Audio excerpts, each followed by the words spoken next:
pass. It was tipped. It's picked off by Foreman. He's at the 15, 10, 5. He'll score!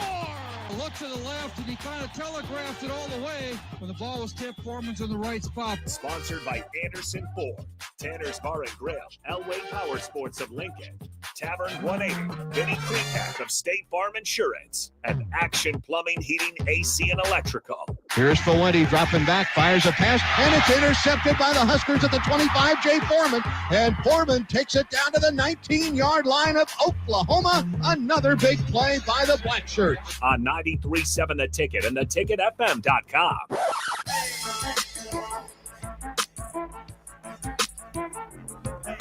All righty, welcome in. It is the Jay Foreman Postgame Show, 93.7 The Ticket, theticketfm.com. We are live here from the P. Dale Pub in Pleasantdale after the Huskers fall 28-20 to the USC Trojans on the road. Nebraska now 5-5 on the season after falling 28-20 on the road to the USC Trojans. Nick Sainert alongside Jay Foreman.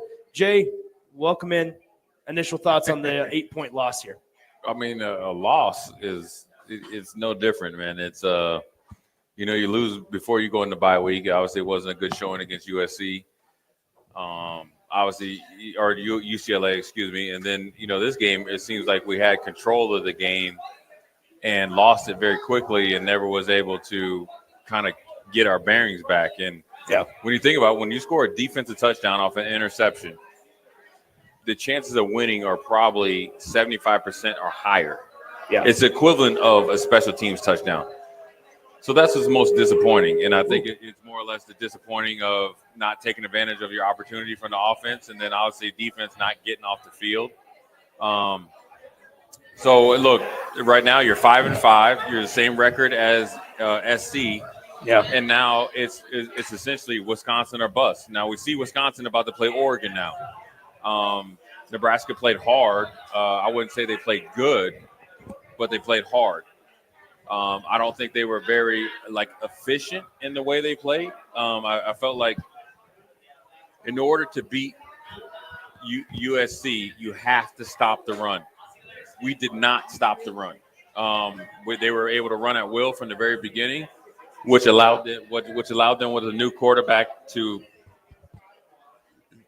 short, intermediate, and deep passes at times against us. We threw some, the first interception by Dillon was probably – that's a huge mistake. When you're a quarterback and you stare down who you're throwing to, that's not going to work in high school when you're playing competitive. And so, those are the things that are self-inflicted wounds, or the things that, we're not turning the ball over, but also we're not playing winning football.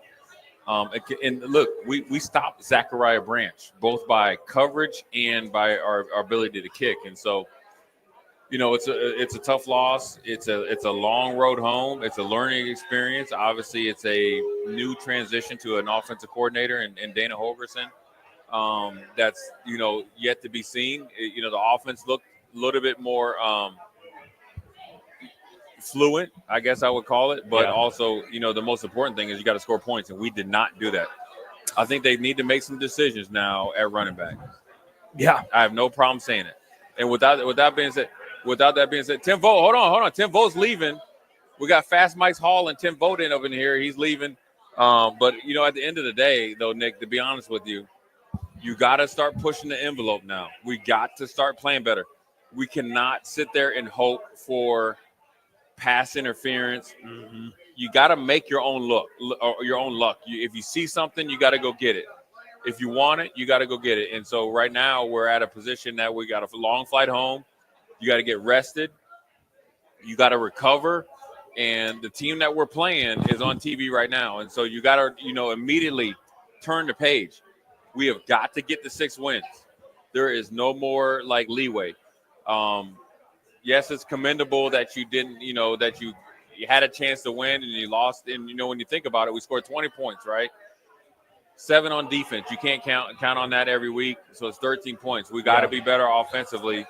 But then also we got to be better defensively. We didn't stop the run. We didn't play well on third down. So we got to do one or the other. And guys got to start getting off blocks. Be honest with you, we looked like we were on Velcro. Yeah. Right? I mean, Yeah. USC is not known. They're a good running team. I mean, their running back has obviously almost, if not over 1,000 yards, close to 1,000 yards.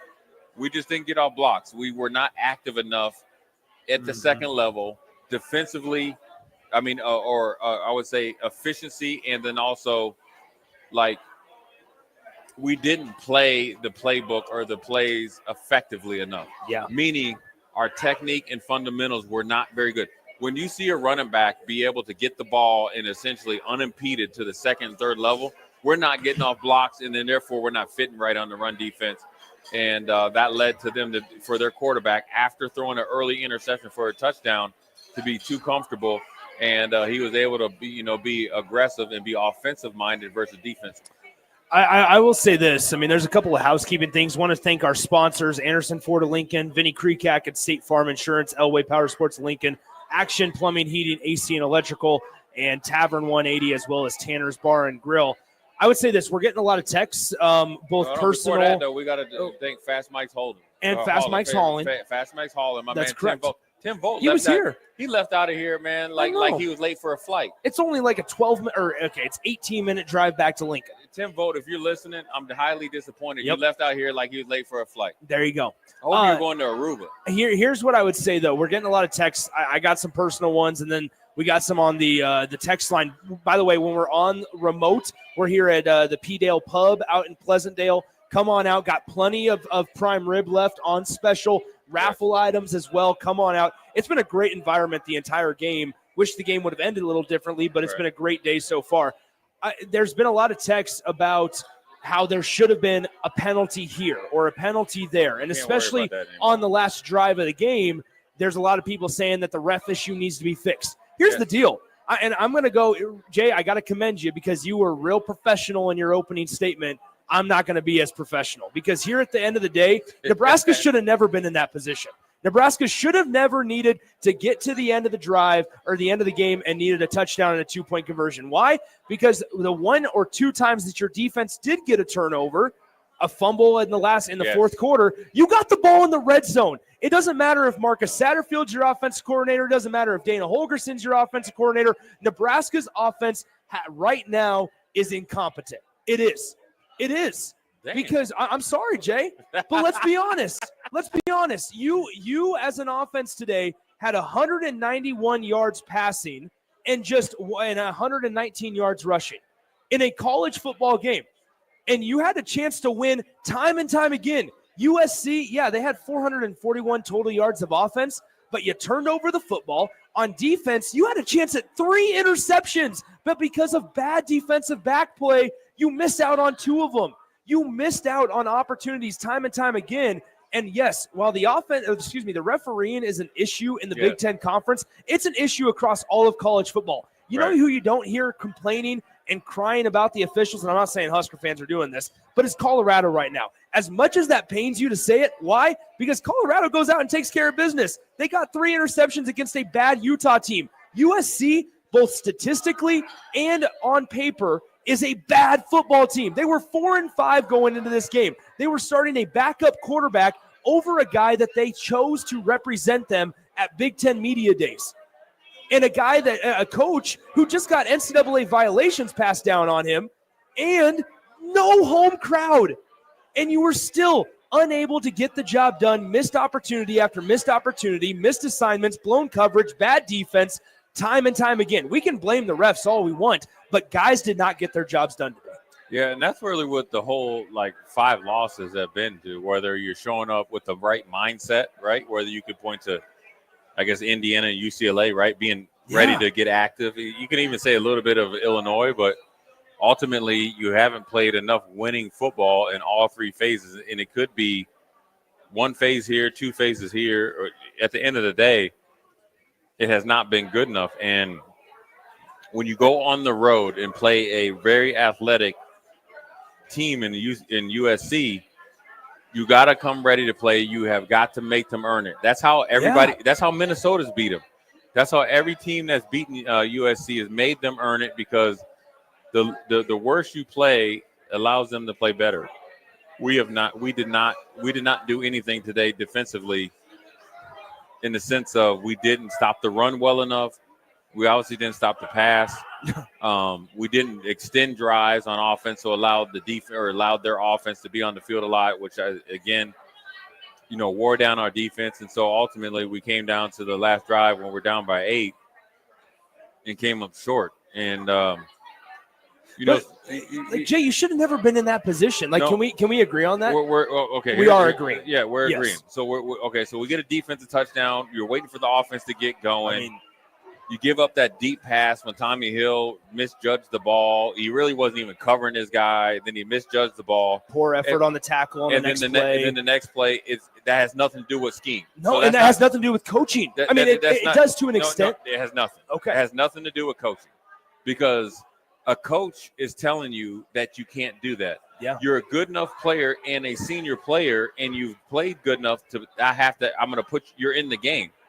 And then ultimately, it's a choice. This is not – listen, I like Tommy Hill. I just don't like the way he plays sometimes. And that is not – there's nothing wrong with saying it. Yeah. Okay, listen, tracking the ball is a lost art. We see it all the time on Friday nights, which then, boils over to Saturdays. But in the effort thing, playing tag – and pushing a guy out of bounds, you just never know, because, Nick, if you make that tackle, you never know who forces the fumble. Yeah. And then here we go. You're kind of treading water defensively. You get a sack forced fumble by Ty Robinson, or a forced fumble by Ty Robinson, and the best you can get is 3 points. You've got – and then, it's a little bit of – it's like we haven't made a choice at running back, but then also we haven't been able to make enough plays as far as on the outside to be able to win those 50-50 balls. When the ball's up in the air, we have got to make the play. Everything, everybody like texts in is like, man, you're Jay's a little bit too intense. I'm not. Everything is 4th and 1, man. Everything like we do is got to have you win or you lose. Yeah. You got we don't have, with 2 games left, we don't have any leeway. Oh, I would say what this. I'm saying? Like this is, yes, going on the road, playing USC in a desperate USC team is not ideal. But we have plenty of chances to not only win, but have control of this game. We had control of this game. The defense came out on fire. We scored on defense. Offense was kind of treading water. And then defensively, when we had a chance to make a play on a deep ball, on an off-schedule throw that was lofted up, we misjudged it, and then we gave up a touchdown. Yeah. When you're playing winning football, those are the plays that you lock down. Yeah. Because that play right there will nullify anything they can do in the future. Once again, we are live from the P-Dale Pub in Pleasantdale. Come on out later tonight. Watch some college football. Come on out this weekend tonight, today. Prime Rib is on special. Make sure you stop on by. Plenty of cold beer flowing. You're probably going to need some after this. Just make sure you drive home responsibly or have a ride in place out here from Pleasantdale. All right, so how about this one? Faisal texts in. Once again, since we are live on location, no phone calls. We don't have the capability to answer phone calls. So text us 402-464-5685. I promise that we can get to all of them, or as much as we can. Faisal says this, such a GD predictable response. Refs are off limits no matter what. Why the bleep can't we at least talk about it? It's ridiculous. I completely understand. I am in 100% agreement that the refs need some accountability. There is. I'm a fan of refs talking to media after the game, whether it's college or professional, because they are put in a place to where they dictate sometimes what happens in a game, right? I am all in agreement of that.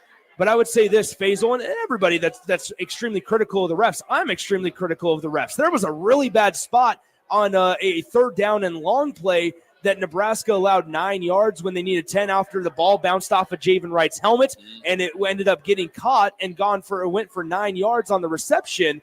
By the way, the second time that it went off of a Nebraska defender's helmet in the game that USC was able to get a reception on.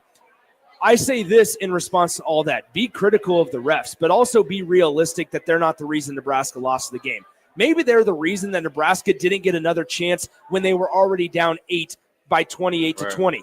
But also, Jay talks about it all the time, Jay, cause and effect. What allowed Nebraska to even get in the spot to where they were down 28-20? That's what more so what I want to focus on, because guess what? Whether you're Wisconsin or Nebraska or Oregon or whoever, you can't control the refs. You can't control how bad they are. Tony Petitti and the other commissioners in the conferences, they can by, obviously instituting, discipline and levies and responsibilities, whatever it may be.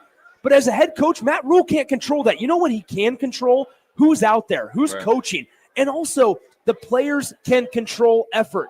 And so once again, I say to you, Jay Foreman, the cause and effect, what allowed 28-20 to happen? Well, guess what? It was something that happened in the first quarter or the second quarter or the third quarter, more so than the refs. So, everybody on the line or on the text line, you're absolutely correct. The refs need to be held accountable.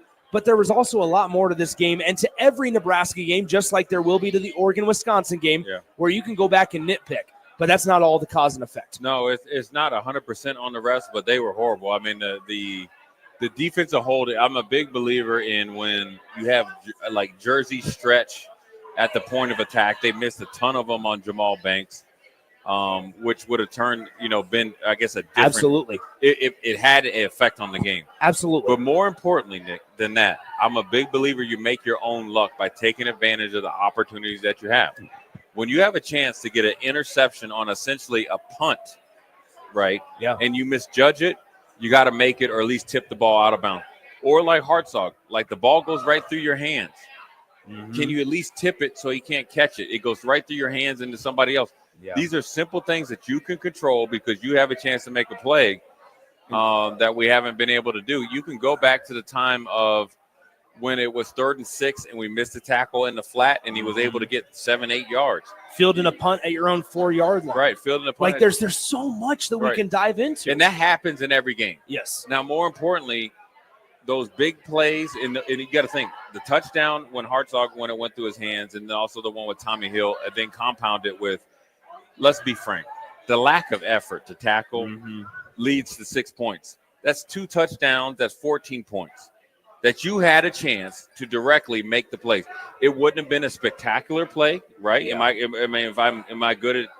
I mean, are we in agreement there? Absolutely. Neither one was going to be a spectacular play, and you didn't make the average play look spectacular, and then that's what happens. I mean, the game was 28-20. You gave up 14 points based on you not making an average play. Is that good enough? Yes. So, yes, the refs were bad. Yes, the refs have been bad in the Big Ten all year.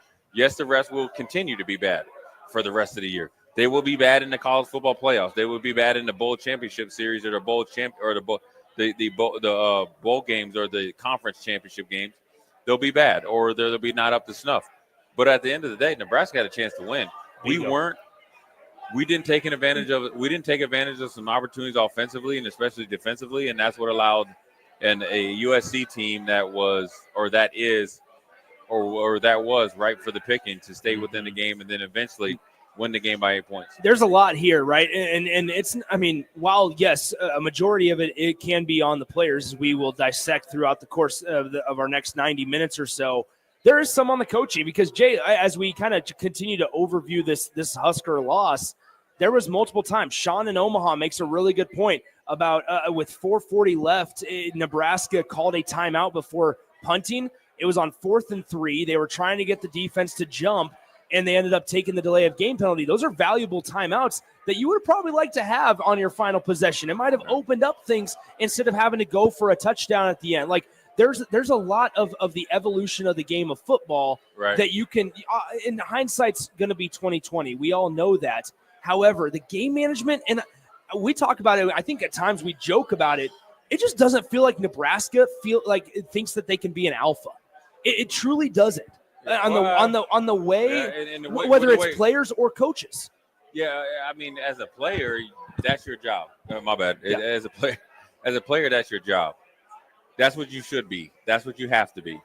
The situational football, I feel comfortable with what they're doing. Yeah, game management, clock management. I feel comfortable with the coaches there. I mean, it hasn't been anything earth-moving. Yes, there's little things, right? But ultimately, when you're making these decisions, you're also evaluating where you're at as a team, as holistically. And that's what I'm more focused on is the play callings is fine. The defense, definitely you had chances to get turnovers on defense. And you did. I mean, like, but still Nick, got a fumble and an But interception Nick, and a blocked field goal on special teams. teams. The 2 missed interceptions are huge because there's points. Those are four. It's no different than basketball. We call basketball games all the time.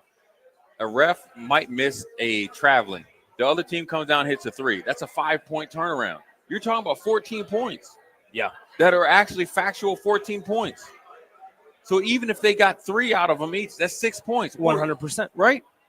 Those are – the game's tied. Yeah. I mean, and so, like, while I want to play devil's advocate here, while you're looking at that side of it, and that's completely valid, and I agree. I mean, right, and it's, like, tough for me to sit here and play devil's advocate. But at the end of the day, offense didn't score. Like, the offense didn't score. 13 points. And 13 points is good. Here, I actually have them pulled up. Nebraska came into this game 100 exactly, 100 on the dot, tied with Colorado State for scoring offense. Averaged 23.6 points per game as an offense. 23.6 points per game. Good enough for a 5-4 record at the time. Nebraska scores 20 tonight, and that puts them, if they put 20, 119th in the country. 119th scoring offense in the country. And there were multiple times while Dana Holgerson, there were. I mean, I had zero issues with the play calling today. No, I felt like I had zero issues. I thought that he gave him opportunities, gave Dylan Raiola looks. And with that being said, Jay, let's go ahead and dive into the quarterback, because at times Dylan Raiola made some real questionable decisions. The interception, the first one, not the second one, trying to make a play, score a touchdown, take that one out of it, right? The first one was questionable. The second mistake was sliding early and not knowing where the first down marker is, or if he does, still sliding down early because whether nervous to get hit, scared to get hit. We got it. I mean, Dylan Raiola is now 10 games into his college freshman career. Year, yeah. I don't really like looking at him as a true freshman anymore. And maybe I'm wrong in that. It used to be once you're past 6 games, you're no longer a freshman. The slide was just a lack of. That's just experience. That's just being in the fight in experience. The interception was a bad. That was just bad. Yeah. Number one, the placement of the throw. Number one, you were staring down your receiver. Right, he was covered from the very very beginning. You stare down your receiver, then the ball placement. So that right there is in a different category than the slide for me. Yes. That's just a bad play, and it's an inexperienced play, or just a bad play. I'm not going to give it any leeway in inexperience. I think sliding a yard and a half or a yard before the first down marker, that's just a lack of experience in a big time game. And that's the time that you might want to try to get a little bit more when you're trying to get a first down. And maybe it's a little bit of apprehension because you got your back dinged up. But ultimately, I think that's a lack of experience. And one is a bad play for me. Yeah. And the other one is lack of experience. I think there's a lot to that, right? Where okay, let's look at just. I would say this over the last couple of weeks. I don't know if it's been a case of Dylan's not healthy. And obviously, I don't want to speculate. Right. But it almost looks like he is so quick at times to evade the pocket. And try to make something happen, which at times a couple of weeks ago, he was able to make some things happen with his legs at Ohio State. So I understand that piece of it. But also, like, he looks so gun shy back there. And like, as I think we're all, as spectators, and whether it's media members, and that's obviously some of my peers that, not that I work with at the ticket because I don't think they're nervous, but other people, they're like nervous or to call out bad quarterback play right now because Dylan Raiola was a 5-star quarterback. He's this polarizing player. Right. And that's just me being honest, is that at times, like, I think we're nervous to talk about how Dylan Raiola hasn't played that great the last couple of games for whatever reason. And that's been a big reason why Nebraska hasn't been on the winning side of things. There was a lot of passes left out there that Dylan didn't make. He finishes the day 27 of 38 for 191 yards, right. 1 touchdown pass, 2 picks. I'm going to say 1 interception, essentially, just because being realistic, that last one was him just trying to make a play. I'm not going to put all that on him. But there was a lot of just decisions that maybe even they get a completion out of it. It's just not the smartest play. Missed Jamal Banks wide open on a read because he ran out of the pocket a little too early and ran it off to the right side. this is not me trying to like dig at the guy because it's not, because he's probably the best quarterback Nebraska has. But once again, it's a similar conversation as to what we've had in multiple years, where if Nebraska's quarterback room is that poor in terms of depth, that's indicative of the entire quarterback room. Yeah, I mean, yes and no. I mean, it's not even close whether he's the best quarterback. I mean, he's definitely easily the best quarterback. I think, like I said, I'm going to rank the different plays. The interception when he threw into essentially blanket coverage was flat out a bad play. Mm-hmm. Coming off Jamal Banks, that's also a bad play and also a lack of experience. I think really what you have here is just that him, just learning on the job and learning how to be a big-time college quarterback, and there's in every play counts, and you have to play situational football. It's not – situational football is no longer the 4-minute drill at the end of the half and end of the game. Mm-hmm. It is literally broke up into 8 to 10 segments, and it changes how you play quarterback, and he's learning. And yes, where we're at right now is also a positive and a negative. You got a true freshman quarterback, got us to 5 wins. We've been on obviously a huge slide here, 4 games in a row. But then also we have to understand that there's plays that he threw that we got to make. The 50-50 balls, we have got to start making those. Yeah. We have got to be more energetic and more authoritative, getting in and out of breaks, creating separation. There's a play that we talked about where he threw kind of like a back shoulder fade, where I felt like Dylan was a little bit off target, but we weren't out of our break on press coverage quick enough. If Dylan was our biggest problem, we would be about 9-1 right now. Absolutely. And so, yes, he's a freshman. He's learning. He gets a little bit of leeway, but there's also you got to hit the layups. But more importantly, like defensively, I felt like the momentum we had was lost. When Tommy gave up that off-schedule bomb and then also the touchdown, those type of like lack of effort plays deflates your team. Mm-hmm. It does, because you got to think, what does everybody do when you get to the sideline? You look at that. Yeah. And I know Sierra Wright was trying to get some oxygen, but at the end of the day, when you get in there at Tommy Hill, you got to be able to represent. So I think this game was self-inflicted wounds. I know they played hard. They probably didn't play their best.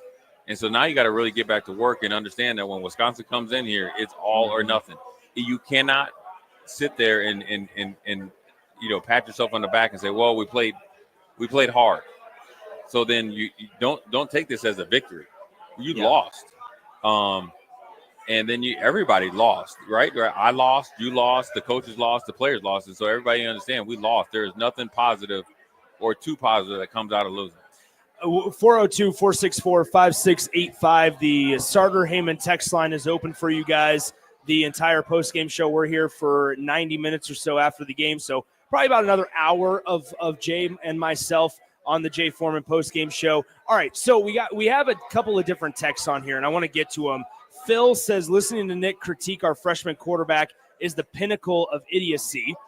Coming at me. I know. What can I say? However, then, and this is for the listeners, because I think this is important to bring up. And a lot of this between you and I, Jay, we feel like we're on the same page, but we bring kind of both sides of the conversation just so we can have the open conversation. And not saying that I don't back everything that I say, but I think it's important because whether you're a freshman and playing, whether that's Ja'Cory Barney, whether that's Dylan Raiola, or whether that's Vincent Shavers or somebody else on defense, I think at the end of the day, if you're playing a multitude or a majority of the snaps, you're just as responsible for the play on the field as somebody that's a senior or a junior. And I get that there's a learning curve, but I think it's important to also be realistic on the Jay Foreman postgame show. And so that's why I like to kind of pick your brain at it, because there are a lot of Husker fans. JP says his field vision is terrible. It doesn't help that he doesn't get the ball out of the pocket in time. Like, there's a lot of opinions about freshmen, juniors, seniors, sophomores, wherever it may be on this Husker team. And so I think it's important, though. Like, I ask you this question just to kind of bring this up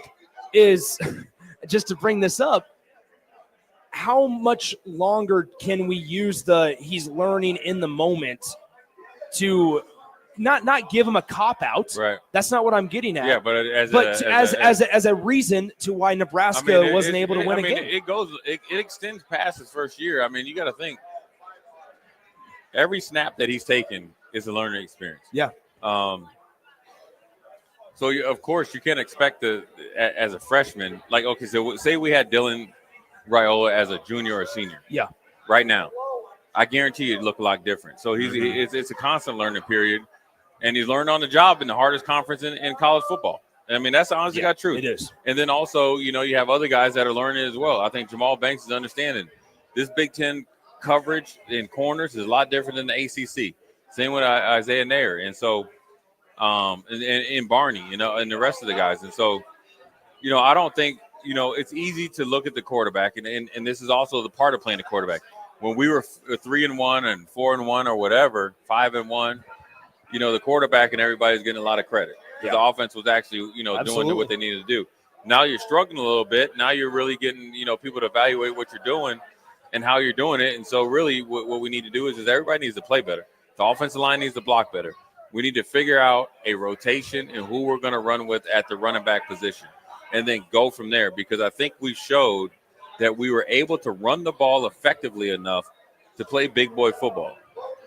Is that a good enough set? I mean, I feel like Emmett and Dante Dowdell, the whole running back conversation is another thing. It is a true conversation. Why is it a conversation, Nick? And I'll tell you this is because whoever you choose at running back dictates the type of offense that you run from the very beginning.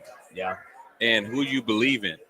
And sometimes a switch and a roll where you have a do-it-all guy in Emmett Johnson, then a hammer in Dante Dowdell along with, Gabe Irvin could be the remedy to your problems, because somebody that can get in and out of breaks, in and out of holes, make something out of nothing is a lot better than the guy that has to have a huge hole and is going to end up running the back of his offensive lineman. So whether it's the quarterback room, whether it's the standard of what they're doing, whether it's the flow of offense, Nebraska had plenty of chances on offense, and that's what's so frustrating. Whether it's not completing an open pass, right, whether it's to the Banks, whether it's not taking advantage of the opportunity of the breakdowns that USC provided, let alone our mismatch problems on Nebraska, we weren't able to do it, and we came up a little bit short, so everything needs to be addressed, but you got a quick turnaround. Yeah. They're probably not going to get back, Nick, to here. See, if it's a 3-hour flight, they left now, it'd be 10 o'clock. Let's be honest, they're not going to get to the airport and on it. And they're probably not going to get back to 1 or 2 o'clock in the morning. Yeah. They're not going to get home to 2 o'clock in the morning. So right away, when you come back into the stadium, it's Wisconsin 1,000%. So the mindset has to change. We have got to move on and be hyper-focused, but we also have to focus on what we didn't do well. And, I like the new, Coach Dana, what he's doing offensively. I like the flow. Yeah. Now we just need better production. That's the thing. There was a lot of opportunities for, I think, Nebraska to win this one by multiple possessions, right? Like USC, and I'm tired of saying this. So all the Husker fans listening, I'm tired of saying that Nebraska's opponent didn't play well enough to where they should have beaten Nebraska. But yet here we are again on another Saturday with the final score not going in Nebraska's favor. Yeah, I mean, they played well enough to beat us because we didn't take advantage of the opportunities we have. And that's the control. So that's the difference, right? We didn't take advantage of the things that we needed to do to win. And that's what's probably the most frustrating. Yeah, USC got a couple plays. You're expecting that, right? I mean, at the end of the day, USC scored 28 points. This isn't a team that scored 48 points where you're like, okay, well, you go from – this wasn't an Indiana type of game. Right. This is a game that you were right in. We just weren't able to make enough plays and get started. Once we stymied, we didn't get started. Yeah. And that's probably where the biggest hang-up is, and that's where, Nebraska needs to address where they're at. But then also the players need to play better, and then also defensively, guys need to play better as well. We had plenty of opportunities to lock them down running game-wise. We didn't, which allowed them to have free will, even though the quarterback had two turnovers, allowed him to play with a ton of confidence. Once again, we are live from the P-Dale Pub in Pleasantdale. Come on out, prime rib on special here after the Huskers fall 28-20. Really good crowd. Really good group. It's been packed all day, man. There's been a lot of drink specials, prime rib, all that stuff. Yeah, once again, come on out. P-Dale Pub out in Pleasantdale. Been a good time. Appreciate our sponsors of the postgame show, Anderson Ford of Lincoln, Vinny Creekack at State Farm Insurance, Elway Power Sports of Lincoln, Action Plumbing, Heating, AC, and Electrical, Tavern 180, and Tanner's Bar and Grill. But come on out, P-Dale Pub in Pleasantdale. Prime rib on special tonight, and plenty of TVs to watch college football the rest of your Saturday afternoon And I guess what time is it even? It's 7:02. So Saturday night, not Saturday afternoon anymore. But let's go ahead and do this. Let's take a short break. Let's go into the text line when we come back, Jay, as well as the running game, because there's a lot of texts on the text line, 402-464-5685, about Nebraska needs to get back to running the football. But does Nebraska have the guys and the ability to run the football? Do they have the want to run the football? We'll dive into that with Jay Foreman on the Jay Foreman Postgame Show. Nick Sainer alongside the Husker Hall of Famer. We'll be right back from the P-Dale Pub in Pleasantdale on 93.7 The Ticket. This is Lincoln's home for sports talk on the FM dial. Also online at theticketfm.com. On the internet, KNTK FM Firth, 93.7 The Ticket. Tanner's Bar and Grill is the best place in Lincoln for a casual get-together, best place to watch a game, and the best for pre- and post-game. Catch college and NFL football as well as the volleyball action this season at Tanner's Bar and Grill at 30th and Yankee Hill. What's better than wings, cold beer, and a Husker win? Enjoy great food and drink specials every day and tons of TVs to catch all the action. Tanner's Bar and Grill, 30th and Yankee Hill. At Anderson Ford, we offer a 5-day return or exchange policy, so you can make sure the vehicle you choose is the best vehicle for you. No pressure. Right now, lease a 2024 Ford F-150 for $395 per month. Experience better at Anderson Ford. Stock number 1003769, $395 per month, lease for 36 months with approved credit, 7,500 miles per year, $52.50 due at signing, no security deposit required. Tax, title, and license fees extra. Residency restrictions apply. Program subject to change. Must take new retail delivery from Anderson Auto Group by 11/30/24. See delivery details. It's game on at Elway Power Sports of Lincoln, Nebraska's premier Kawasaki dealership. Score big on Kawasaki's all-new Ridge lineup. The Ridge XR, the Ridge HVAC, and the Ridge Limited. All built to take on your day with a full factory cab, including heat and AC. Stop by Indian Motorcycle of Lincoln today and rule the streets on an Indian motorcycle with customer cash and trade-in credits up to $2,000 during the month of November.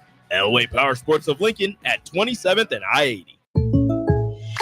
Explain to me again why we're sleeping on the ground. Because we're thramping. Thrift camping is saving us money and getting us closer to nature. But we don't need to thramp. I just combined our home and auto insurance with our State Farm agent, so we have a rate that fits our budget. All right. Do you think our agent can bring us an air mattress? Call your local State Farm agent, Vinny Kreekak, at 402-474-1173. Individual premiums and budgets will vary by customer. All applicants subject to State Farm underwriting requirements. When you need a new water heater, nothing beats the ProLine family of water heaters from A.O. Smith. ProLine models are built using commercial-grade components, meaning they're built to help you tackle your toughest days. No matter if you need a gas or electric model, A.O. Smith has a ProLine unit for you. A.O. Smith. Innovation has a name. Call John Henry's at 402-435-5555 for a great deal on a water heater today. Again, that's 402-435-5555. Attention students and anyone else looking for a great deal. Sun Valley Lanes and Games has the ultimate weeknight special. For just $15.95, enjoy unlimited bowling, lucky putt mini golf, and laser tag. Flash your college ID at check-in to receive $2 off your admission. It's the perfect way to unwind Sunday through Thursday nights. Check out sunvalleylanes.com for hours and availability. Sun Valley Lanes and Games, located at 321 Victory Lane. Lincoln's best place to meet, eat, and compete. Sun Valley. At Jimmy John's, we don't make sandwiches. We make the sandwich of sandwiches. We use fresh veggies because we don't hate salads. We just feel bad for them. We make our sandwiches exactly how you want because you're the one who's eating it. And we bake bread all day, every day because stale bread isn't bread. It's croutons. Sandwich history is written by the victors. Good thing we have legible handwriting. Jimmy John's, the sandwich of sandwiches. Order pickup or delivery on the app. Hey, Nebraska football fans, it's defensive lineman Ty Robinson, and I've got a winning play for you with Action Plumbing, Heating, AC, and Electrical. Team up with Action and install a new Bradford white water heater in your home. And if we win the conference championship this season, you'll get a full refund. Don't fumble this opportunity. Sack your old water heater this season and score big with Action. Visit actionlincoln.com/Huskers to learn more. Promotion valid for a limited time. Terms and conditions apply. See website for details. Hey, bestie. Whoa, how'd you snag that awesome set of wheels? I'm in the market for a new car, too. My friends at Members Own Credit Union. You're always in the driver's seat when it comes to your finances at Members Own. Always in the driver's seat, huh? Yep. They set you up with a loan that makes sense for your budget with great rates and top-notch customer service to boot. Looks like we're going to need to make a pit stop. Let's go. I'll drive. Hit the road to financial success and explore auto loan options with your best financial friend, Members Own Credit Union. For details, go to membersowncu.org/drive. Federally insured by the NCUA. Jay Foreman Postgame Show. Sponsored by Anderson Ford, Tanner's Bar and Grill, Elway Power Sports of Lincoln, Tavern 180, Vinnie Kreekak of State Farm Insurance, and Action Plumbing, Heating, AC, and Electrical. What up? We're back. Jay Foreman Postgame Show. 28 to 20 USC Trojans. They beat the Huskers out there in LA. A lot to be evaluated. Plenty of texts that we'll get into. Nick will read them off. But ultimately, when you think of one of the things, Nick, is that we've seen on the text line, and obviously have personal texts, and obviously on the YouTube, is the body language. You know, body language is huge. When you get into essentially a fight, I guess I call it, like you're in it. You have to be essentially very calm and collective, understanding that it's the next play up. You can't worry about, the previous 2 or 3 plays, and that affects your body language. And ultimately, I guess, you can't. Body language is one of those things, Nick, that everybody talks about, but you can't put a point, a certain amount of points on it. You see a lot in basketball. You see it in football. It's a very young team that we have, even though we have seniors, trying to learn the winning way. So everybody's going through it. But ultimately, on the football field, you got to make the plays. You got to make the easy plays, man. I'm telling you, man, those defensive touchdowns that we had our hands on, or should have had at least a fingertip on, and stuff like that, we, come back to bite you in the butt. Whether, it's no different than missing a layup in basketball, or, whatever it may be, missing or making a technical foul, free throw. You got to make those, and we didn't make them. We had a interception that went right through our hands. We had a chance to intercept the ball that went, I don't know, through our hands. And then the next play we played, freeze tag, like I always say. Yeah. Those are things that you can control. Those are things that are realistic. Those are the things that I say as a former player, a fan, or whatever you want to call us, that we should and have to make. And, when you're on that razor thin line of win and loss, bowl game or not, those are the plays that you got to make. Let's get to some of the reaction, the thoughts on the text line. A lot of pushback.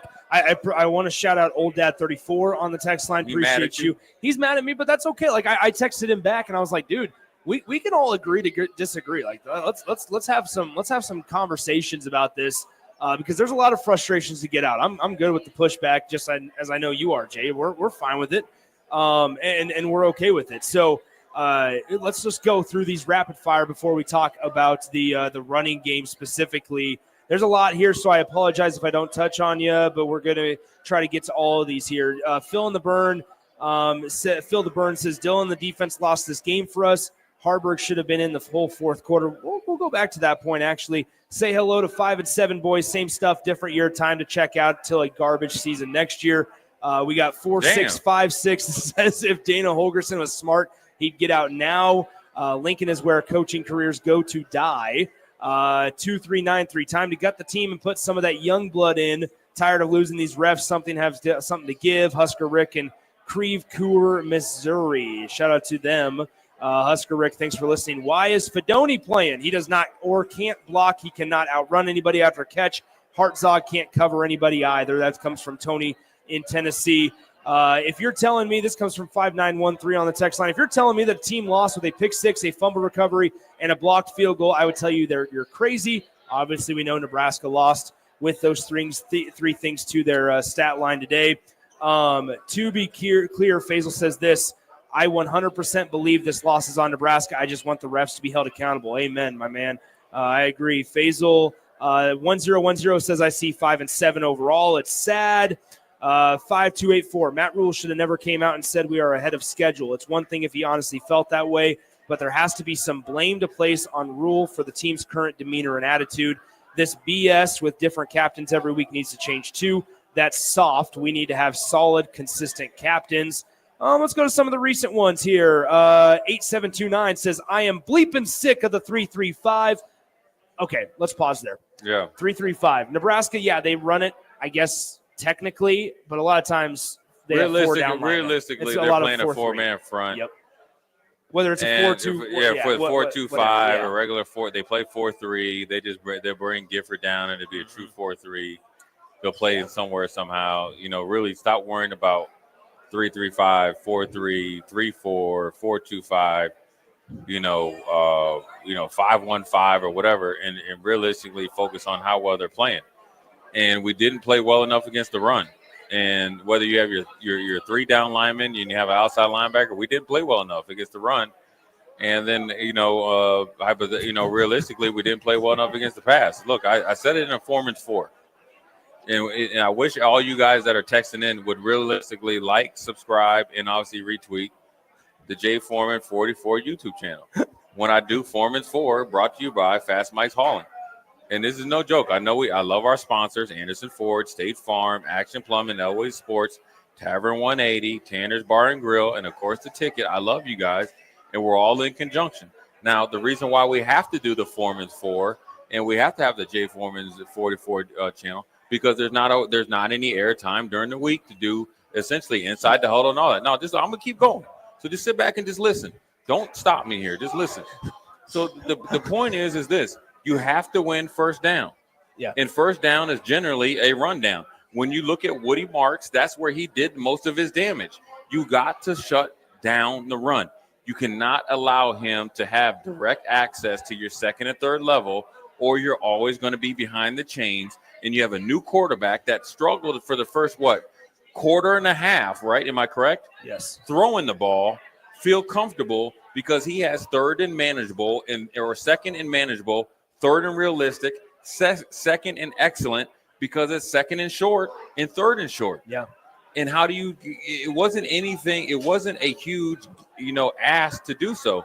We didn't play well enough against the run. We didn't win our one-on-one blocks and then go play football.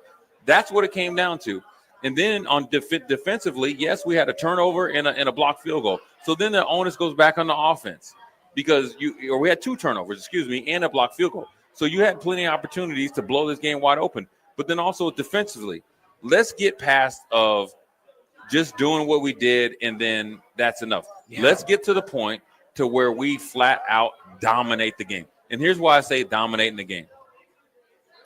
Getting a pick 6 generally doesn't happen. Getting an interception usually happens.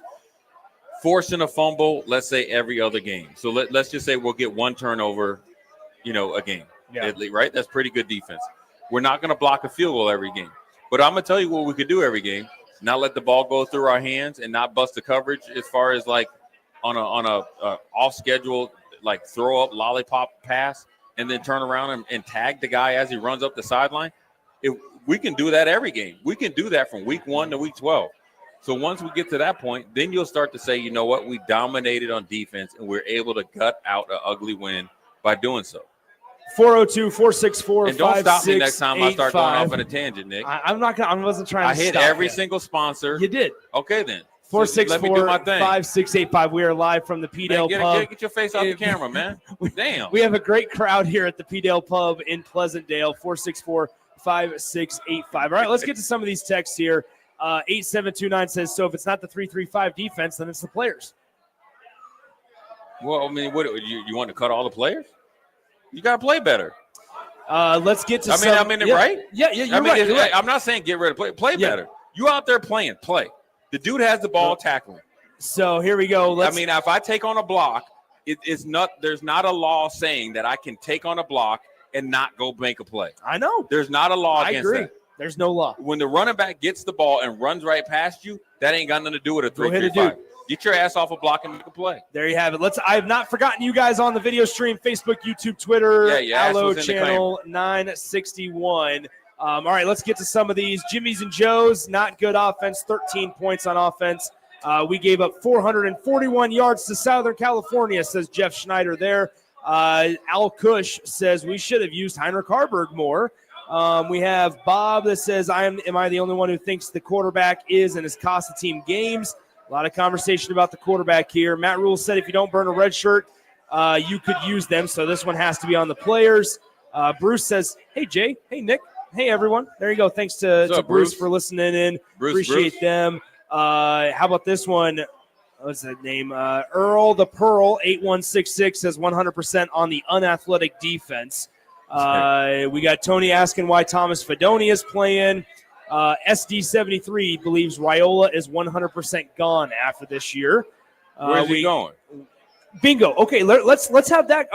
Maybe not. Maybe not. Let's not. We're not going to talk about that. I ain't talking about that shit. I'm not talking about that. Tommy, we have Kevin Brown says Tommy did not play well, hasn't for some time. Tommy Hill. Bernie says dude slid, and he's talking about Dylan Raiola here. Yeah. Dude slid 3 yards shy on third down. Shows you all you need to know about his competitiveness. We don't want to call out that. I don't agree with that. That is a lack of experience, lack of a spatial awareness. That's just lack of experience. Yeah.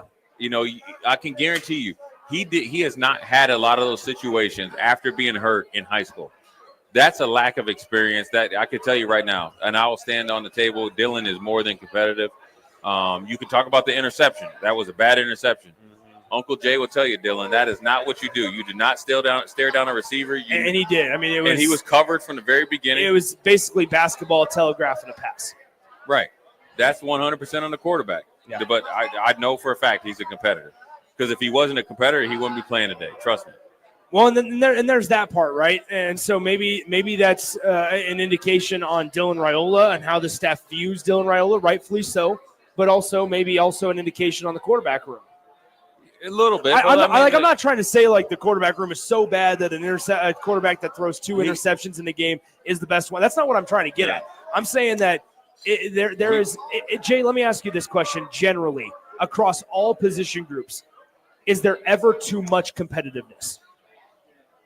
Top to bottom. Oh, you mean if I'm Heinrich Harburg or Daniel Kalen or whoever, I'm sitting there going, yeah, you know what? We all realistically, whether you know football at a casual level or you're suiting up for Nebraska, we can see that maybe the offense just as a whole hasn't been the greatest the last couple of games. So if I'm sitting there as a backup QB or a backup running back and I'm Emmett Johnson or whoever or a backup wide receiver, there's 2 different things. There's 2 different things. Okay. So if I'm a Quentin Ives, if I'm a Quentin Ives, whatever it may be. Like, I'm sitting there going, yeah, you know what? Let me make a conversation happen. Let me at least spark it. It's 2 different things. Now, Dylan is by far our best quarterback. So I get it. I don't know why people – and I get it. As much as he's gotten accolades-wise, pat on the back-wise, you're going to get slapped on the face or whatever when your team doesn't win or you don't play good. So I get that. And he has to understand that's part of the job. That's part of being the quarterback here at Nebraska, and that's fine, right? I mean, that's no big deal. At the end of the day, I'm going to sink or swim with Dylan. Because I know more times than not, I'm going to swim with him. Yeah. Because he's invested, he's better at talent, he wants to, and also he has something that everybody else doesn't have in that room, and that's time. That means he's learning on the job. Now, the running back room, it's a whole different conversation. Let's get into it here. Because I could tell you, I mean, Emmett Johnson has a legitimate argument that maybe he should be the guy that goes out there at the beginning. Now, I will tell you, on the flip side, when he started a game, he didn't get started quickly. So maybe that's on him or maybe it's on the offensive line. I will argue on both sides that the offensive line, the last 2 weeks, including UCLA, is blocking better, more aggressive, finishing blocks better than they have all season. Therefore, when you see Emmett Johnson being able to get in and out of holes, make guys miss, that's what you need to keep the chains moving in the offense on schedule. But there's a role for Dante Dowdell because he's the thunder and lightning. He's the punch. He's the punch, right? Or he's the knockout punch. Yeah. Now, when we really think about this, when we think about whether it's the running back room, tight end room, receiver room, if we're on a competitive level of 1 through 10, we're about a 6.5. Okay, we need to crank this bad boy up to 8+. Yeah. Because whether it's 50-50 balls, how we're getting off the line, not letting these guys hold us, being physical. And remember when I talked about in the pregame show, and I talked about it on the Foreman's 4. I keep talking about it, and I'm dead serious though, Nick. All jokes aside, everybody, it could be a shameless plug, but I'll say it right here, so it doesn't matter. When you break the huddle, you have got to own where you're at. Yeah, you understand? I have got to own if I'm running a route towards this young lady over here. I got to own it. I can't go around. I'm going straight at you, and I got to own it. Looking pretty. I said it to you last night, right? And we saw it, right? I mean, am I correct? Yes. Being cute in football ain't going to get you nowhere. It gets you beat. Time and time again, we see and it. that has nothing to do with coaching. Yeah. I can do all the shakes and all that stuff and all up the line of scrimmage, but at the end of the day, I got to get off the line of scrimmage and get your ass open and catch the ball. I mean, that's ultimately what your job is. Yeah. I don't care how it looks. 100%. And so, those are the things that we got to get better at. Now, I will tell you, the offensive flow was better. We just didn't execute. The execution, now I felt like the effort was there, right? Today was better. At times. Okay. There's obviously always going to be instances where we can nitpick. It still needs to get a little better, but it was better than last week. The effort, and I will tell you what was more important, the intent. Yeah, right? But Jay, here's my thing though. We shouldn't even have this conversation. Like, it shouldn't be us sitting here going, yeah, you know what? It was better than UCLA, but we're which having was putrid. But it was putrid. But we're having it though. But here we are having it. But okay, so the intent and the effort was better. Now we got to get the execution. And it was still not great. The execution got needed. You know how the execution gets better? You got to get better. You got to get more invested. And that was dumb. But when I said it, you got to get better. I didn't mean to laugh. But it was a dumb conversation. You know how you get better? You get better. You're right. My man. Right? But you got to get better at preparation. You got to get better invested. You got to get better at the things that you're not good at. Yeah.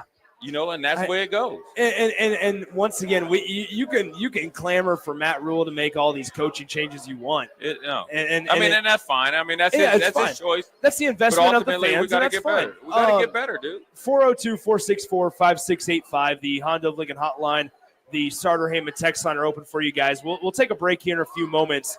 On that running back conversation, it's truly fascinating just because from the standpoint of running back, I tweeted this out, so I'm going to put my name by it. You could put Dante Dowdell out there as the number one running back, but I also looked at it as the offense and the coaching staff on the offensive side of the ball told us everything we needed to know 2 weeks ago against UCLA. In the fourth quarter drive, when Nebraska needed points or they needed something to happen, who was in the game? It was Emmett Johnson. And I get there's matchup things and the rhythm of the game. That's a little different. I understand, but once again, here we are saying, well, it's different because of this situation. It's different because of this. And there's a rhythm that you got to get into and you got to feel out the game. I get that part. But I'm ready for Nebraska, and I think all Husker fans, I'm speaking on their behalf here, we're all ready for this part where it's just you know what, we're going to line up, we're going to play smash mouth, we're going to play whatever we want to do, and you can't stop us. And Nebraska each week, that's not what we're doing. But it's also you feel so far away from even having that conversation to where we can sit here after a game and go, yeah, you know what?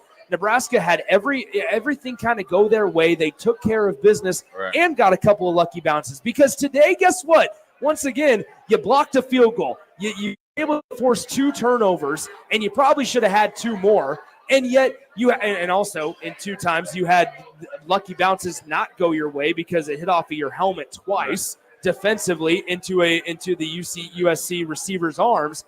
Time and time again, you do your job at times, not enough though. Right. And then also you don't get any bounces to go your way. You gotta. It just feels like such a long road back. It's not a long. I mean, that is just every single. I mean, I always say it's 4th and 1 with this team.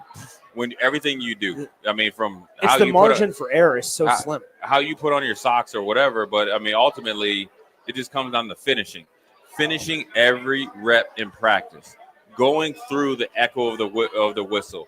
That's what you have to do because that way you practice eliminating any leeway for a team to make any of those kind of off-schedule lucky plays. And I just go back to it, man. You have a great coverage or a great opportunity for Hartzog to potentially he leads the team in interceptions. He makes that play. We need him to make that play. You need Tommy Hill to have better, tracking on the ball, on that deep ball, and then let alone flat out. That has nothing to do. Look, you can talk about the 3-3-5, 4-3. That right there, he just needs to have better effort. I have no problem saying it. I would say it to him if he was sitting here. He knows it. I'm sure the coaches are telling him, you got to have better effort because, you know what? You're a better player than that. I would say this. You bring up Malcolm Hartzog. I will also add, like, the amount of times, and maybe this goes on coaching, I guess, like the John Butler hire in the moment looked great, but we can also have that conversation where Nebraska's DBs this year haven't been the greatest, right? They haven't been very good. And what I would also add is they asked Malcolm Hartzog to be on an island quite a bit. And at some point, like, yeah, do your job, but also understanding Malcolm Hartzog is 5'9", 180 pounds. That is an inch shorter than I am. Right. He's probably about 5'8". Exactly. Yeah. And so here's my point in all of that is from a Malcolm Hartzog standpoint, yeah, you need to make tackles, you need to be fundamentally sound, you need to put yourself in a position to potentially make a play. Sure. But also, there's something to be said, Jay, on the other side of the coin, being the devil's advocate of allow safety help or allow somebody else to help him out, because asking Malcolm Hartzog, a 5'8", 5'9" listed, 180-pound defensive back to cover a 6'3", 6'4" receiver for USC does not put him in a spot to be successful. Sure, but also, Nick, those are the plays that you're willing to give up, though. I understand. Okay, so we'll live to fight another day because we like his competitiveness. I guess. Yeah. I'm focusing on the plays that are easy plays. I'm talking about the plays you roll out of bed, you make. Yeah, that's a defensive back drill, both of them. Right. So those are the things I know you practice probably, more than 10 times a week, and so you got to make those plays. And yes, ideally you'd like to have Malcolm Hartzog play more of a nickel or whatever, but ultimately you asked him to play corner, and he did a heck of a job. And you got to give him credit because he came out of a position where on paper he's been very successful at as far as the kind of safety rover position and going to play corner. And, they made some plays, but ultimately, the plays that have to be made, we did not make it. The easy layup plays we did not make. I think the point of this is also my argument there before we get to break, Jay, is like I sit here and any good opponent, whether that's Lincoln Riley or next week against Luke Fickell and Phil Longo, they'll notice those things. They'll see those things of, we have a very favorable mismatch on the perimeter with our 6'2", 6'3", even a 6'1" receiver they're gonna go on a nature. 5'8", 5'9" guy. And that puts Nebraska in a disadvantageous position. And that's where you got to be superior in your technique and fundamentals. Yeah, I call it nature versus nurture. But I like, Hartzog and the way he competes. 100%. One thing, he's aggressive. He doesn't give a bunch of cushion. And so, USC has enough receivers and Lincoln Riley does enough scheme-wise to get guys opportunity.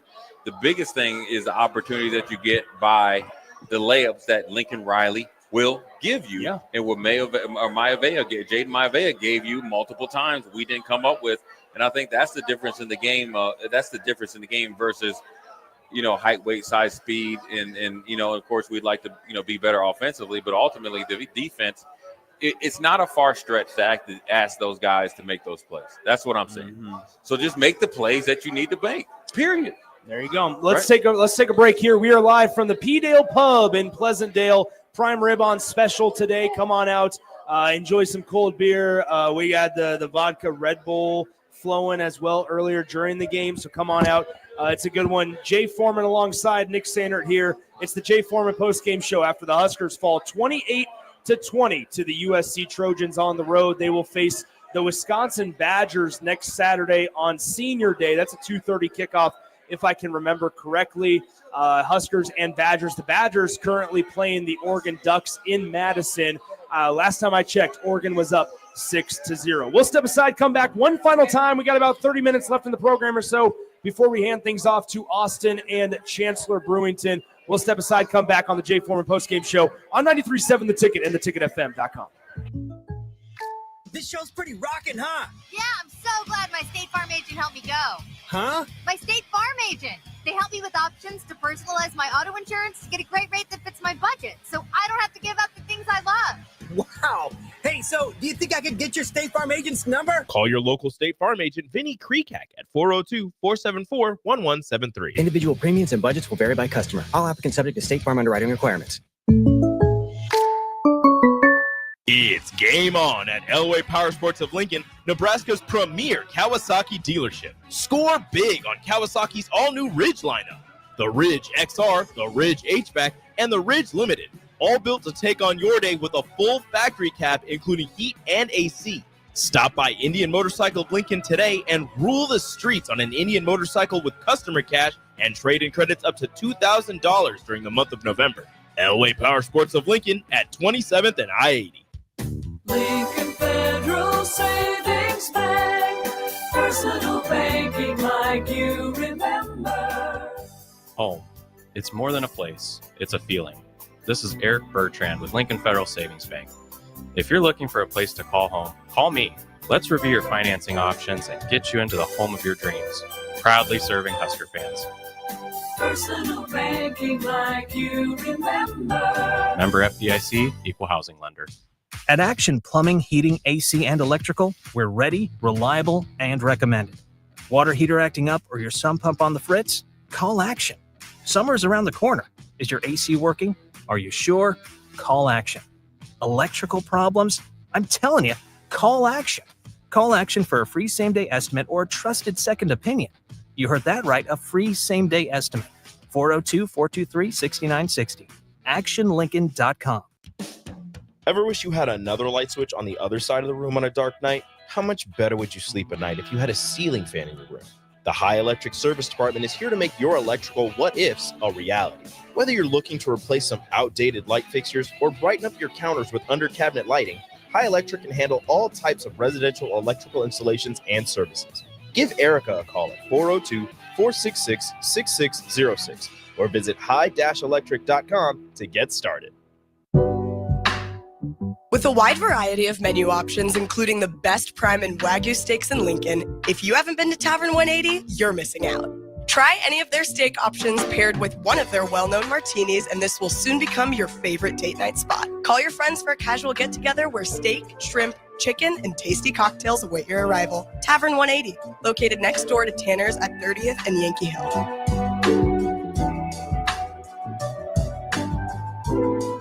At Jimmy John's, we don't make sandwiches. We make the sandwich of sandwiches. We use fresh veggies because we don't hate salads. We just feel bad for them. We make our sandwiches exactly how you want because you're the one who's eating it. And we bake bread all day, every day because stale bread isn't bread. It's croutons. Sandwich history is written by the victors. Good thing we have legible handwriting. Jimmy John's, the sandwich of sandwiches. Order pickup or delivery on the app. Attention students and anyone else looking for a great deal. Sun Valley Lanes and Games has the ultimate weeknight special. For just $15.95, enjoy unlimited bowling, lucky putt mini golf, and laser tag. Flash your college ID at check-in to receive $2 off your admission. It's the perfect way to unwind Sunday through Thursday nights. Check out sunvalleylanes.com for hours and availability. Sun Valley Lanes and Games, located at 321 Victory Lane. Lincoln's best place to meet, eat, and compete. Sun Valley. When you need a new water heater, nothing beats the ProLine family of water heaters from A.O. Smith. ProLine models are built using commercial-grade components, meaning they're built to help you tackle your toughest days. No matter if you need a gas or electric model, A.O. Smith has a ProLine unit for you. A.O. Smith. Innovation has a name. Call Patriot Plumbing at 402-464-7411 for a great deal on a water heater today. Again, that's 402-464-7411. At Anderson Ford, we offer a 5-day return or exchange policy so you can make sure the vehicle you choose is the best vehicle for you. No pressure. Right now, take over $11,000 off a 2024 Ford F-150. Experience better at Anderson Ford. Stock number 1004296, MSRP of $66,645. Must finance with Ford Motor Company and have a qualifying trade and approved credit. Tax, title, and license fees extra. Residency restrictions apply. Program subject to change. Must take new retail delivery from Anderson Auto Group by 11/13/24. See delivery details. Jay Foreman Postgame Show.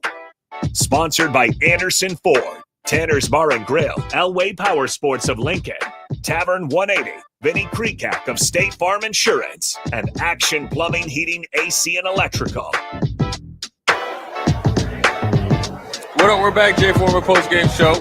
We're live out here at P-Dale Pub out here in Pleasantdale. It is packed out here, Nick. Dude, they're popping. Yeah. Are we going to hang around a little bit? Yeah, we'll hang around a little bit. Prime ribs on special. Prime rib on special. I'm gonna take some home. I think I have I got a new I got a new vacuum sealer. Oh, so, did you? Yeah, so I'm gonna have a couple prime ribs on the ready. I think I have a beverage getting delivered to me here in a couple of minutes as well. You know, you look, probably need it. I mean, we've broken down the game. I mean, there's a lot of frustration, a lot of opportunity that was missed, and that happens when you listen. I will tell you this: as far as college football goes, the parity is there. Where Nebraska is versus where we want to be and wish we were are two different places. And so we're in the middle of parity. That means you can play a UCLA team that looks like garbage at the beginning of the season, and then we could face a juggernaut and lose to them. We could face a USC that looked like a national championship type of college football playoff team against LSU and essentially give the game to them or find ways to lose the game against them. And so now we look at a Wisconsin team that's in a battle or battling Oregon at home that we got to be ready for in a short turnaround. The reason why it's a short turnaround, even though the game is at 2:30 next week, Nick, is because we're flying back from the West Coast, and so we're going to lose time. We're going to probably get home about midnight, 1 a.m. You got to rest on Sunday, recover on Monday as well, and then you got to get back to work, and you got to kind of flush and recoup from this loss out there against USC. And it's hard to do because you have to recognize some of your flaws in how you lost the game, but then also you have to make sure that you look at some of the positives, but don't also hang your head on either and move on to a game Wisconsin team that's going to come in and probably, most likely coming off a loss against Oregon, make sure that they're bowl eligible. So every game here, now we got 2 games left, and we've been saying this for about 5 or 6 weeks. Every game is going to be a dogfight, and so you got to make sure you show up with the right mindset. And for a team that played well enough at times in different sections of the game, offense, defense, special teams, to win, you also got to make sure that you don't hang your hat on some of the little positives that you've done to make sure that you have to go back to the drawing boards and have the same mindset competitive-wise to show up next week to defend your home turf, because it's a winnable game against Wisconsin. On paper, it's a winnable game against Iowa, but you don't want to come down to Iowa, win or go home, and because they like nothing better than to send you home without a bowl eligibility, moving forward. Yeah, Matt Rule still winless. I mean, let's call a fact here. Matt Rule still winless in bowl clinching opportunities as the head coach in Nebraska. Nebraska was 5-3 last year at one point before going into the Wisconsin game. By the way, if I remember correctly, that is the last time that Nebraska had a 100-yard rusher was last year against Wisconsin.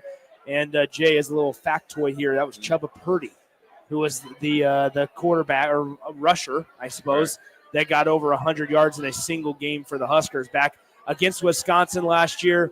And then obviously they lost to Iowa to end the year last season. But once again, I mean, Matt Rule, I believe if my math doesn't lie to me or fail me, 0-8, 0-9, 0-10, somewhere around there, but still winless in bowl clinching opportunities. Yeah. While Nebraska has it 5-3 last year, 5-1 at one point this season, but now sitting here at 5-5. It's unfortunate because there's been a lot of great opportunities for the Huskers. They will, like you said, play Wisconsin next week, who currently sits at 5-4. They're hosting the number 1 team in the land, the 10-0 Oregon Ducks. Oregon leads 6-3 at the time up in Madison. I guess, Jay, what do you want to see differently from we'll go defense. Let's start defense. Good to see you, I like a lot of the work. The hard thing about defensively, and sometimes in this team, is that you're doing so many good things good. So I like to see them just like have a whole game where we just do the simple things spectacular. Interception comes your way, catch it. Yeah. Chance to make a play on the ball, catch it. Chance to have the effort that you need to get them out of bounds and live another day or play another down, do it. And quite frankly, you just need it from your big-time players or your supposedly big-time players, and that's probably what I want to see. Let me ask you this then: who are those guys? Because it's all the seniors. It's you got 2 games left, so it's all the seniors. It's all the seniors. It's all the seniors. They need to play well. They need to play well at home. It's their last home game. Yeah.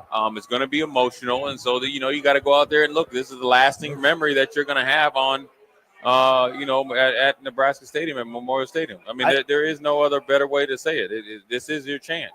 I think that's what's most frustrating is because, like, Jay, just in conversation, right? Like, if I asked you who's Nebraska's leader offensively, well, I'd say by position is Dylan Raiola, ideally. But is it? Well, in a lot of ways, yes, but it should be Ben Scott. It should be, or Bryce. I understand. I understand Ben Scott is the center. Ben Scott. Yep.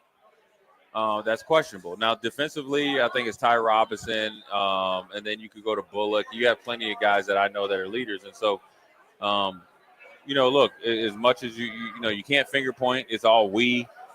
That's a long flight back when you think of the opportunity that you had to win that game, and it's that we talked about it last night. 5 minutes and 55 seconds left in the second quarter. It's the chance that Nebraska had to have 2 layup interceptions. Yeah. To turn the tides of the game. I mean, these are not, and I think the most frustrating thing, Nick, this is not one-handed interceptions. This is not covering Deion Sanders. It's routine. It's routine. Yeah. That's where the frustration comes from. That's where the letdown is. That's what's so. I say that I preface every single comment with that's what's so frustrating, but like it is because at the end of the day, you're not asking these guys to do anything spectacular. Right, and that's what Matt Rule said. We just got to do the simple thing. Like USC today, Jay didn't do anything spectacular. No. Ohio State, when they beat Nebraska, didn't do anything spectacular. Turn the ball over a couple times and then made a couple plays and made the catches when they're wide open. That's it. Play football. That's it. That's what I want. When you ask me, I want you to play football for 60 minutes. Are you going to get beat sometimes in coverage? Yes. But if you make them earn it more times than not, you will come out on the right side of victory. And we just did not play enough good football, winning football, to come out in victory. And so that's where we're at, man. I mean, it's one of those things that is frustrating, but then, in I guess a whipped cream on horse doo-doo type of mindset is that it's a little bit encouraging, but ultimately in the football business, it's about wins and losses and black and white, and we didn't win enough. And we didn't win the average place. And that's what's probably most frustrating. Yeah, once again, 402-464-5685. Let's go ahead and let's do this, Jay. We got about 10 minutes left in the program before we hand it off to Austin and Chancellor back in our 93.7 The Ticket Studios. By the way, shout out to Austin Norman back at our 93.7 The Ticket Studios in Lincoln, running the board, pushing all the buttons, making sure we stay connected. While we can't do phone calls right now, you guys will be able to call in to Austin and Chancellor throughout the next conversations. But for right now, 402-464-5685. I apologize, way too many texts to kind of go back and sift through. So if you want us to answer your question from now until we're off the air in about 10 minutes from the P-Dale Pub in Pleasantdale, you can copy and paste your question in. We're opening it up to you guys. Questions, comments, complaints. You disagree with us, you agree with us, we don't care. Give us a conversation, or not give us a conversation, give us a question if you have it, because we will open it up to you guys since we have not been able to take the calls. And as we understand, hopefully you guys are able to tell in our voices, there's a lot of frustration here at the P-Dale Pub, and rightfully so. And there should be a lot of presentation there for you guys wherever you're listening to us from. Kent is first up. Why was the clock management again so poor? You said it, Jay, a little bit ago. Not a whole lot of issues with the clock management or game plan. There's pieces you can go point to, sure. Right? The timeout before you punt or before you went out and acted like you were going to draw them offsides, and then you took the delay of game. Yeah. But I guess thoughts on that one, clock management, timeout usage. I'm not really worried about that. More of the execution during the three and a half quarters of the game and stuff like that. I mean, sure, you can go back on any game that works out in your positive manner of winning, and say, you know what, you could have managed the clock better. I don't think it was a detriment on the outcome. Yeah. Maybe on the optics, which is like, why take a timeout and they go out and punt and so forth and so on. But ultimately, I think it just comes down to we just didn't make enough plays, and I don't think clock management is a problem. In that instance specifically, am I out on an island by myself in saying that I wouldn't have been okay? I would have been okay with Nebraska going for it on 4th and 3. Yeah, why not? I mean, you got to come out there and shoot your gun. You're down. You're the other team is favored by almost 10 points. You felt like you outplayed them, but they have a little bit of at times had a 1-point lead. Why not try to extend the drive and see what you can get? You feel like, really, to be honest with you, when blocked correctly or short and intermediate pass game, you're there. And, there's a couple of times I wish Nebraska would have went for it and been a little bit more aggressive. But ultimately, the defense kind of was settled in and was doing their thing. And so you want to ride that as well because you want to just try to operate with a short field. But sometimes, I was looking at this, I was listening to this podcast with Ron Rivera. Mm-hmm.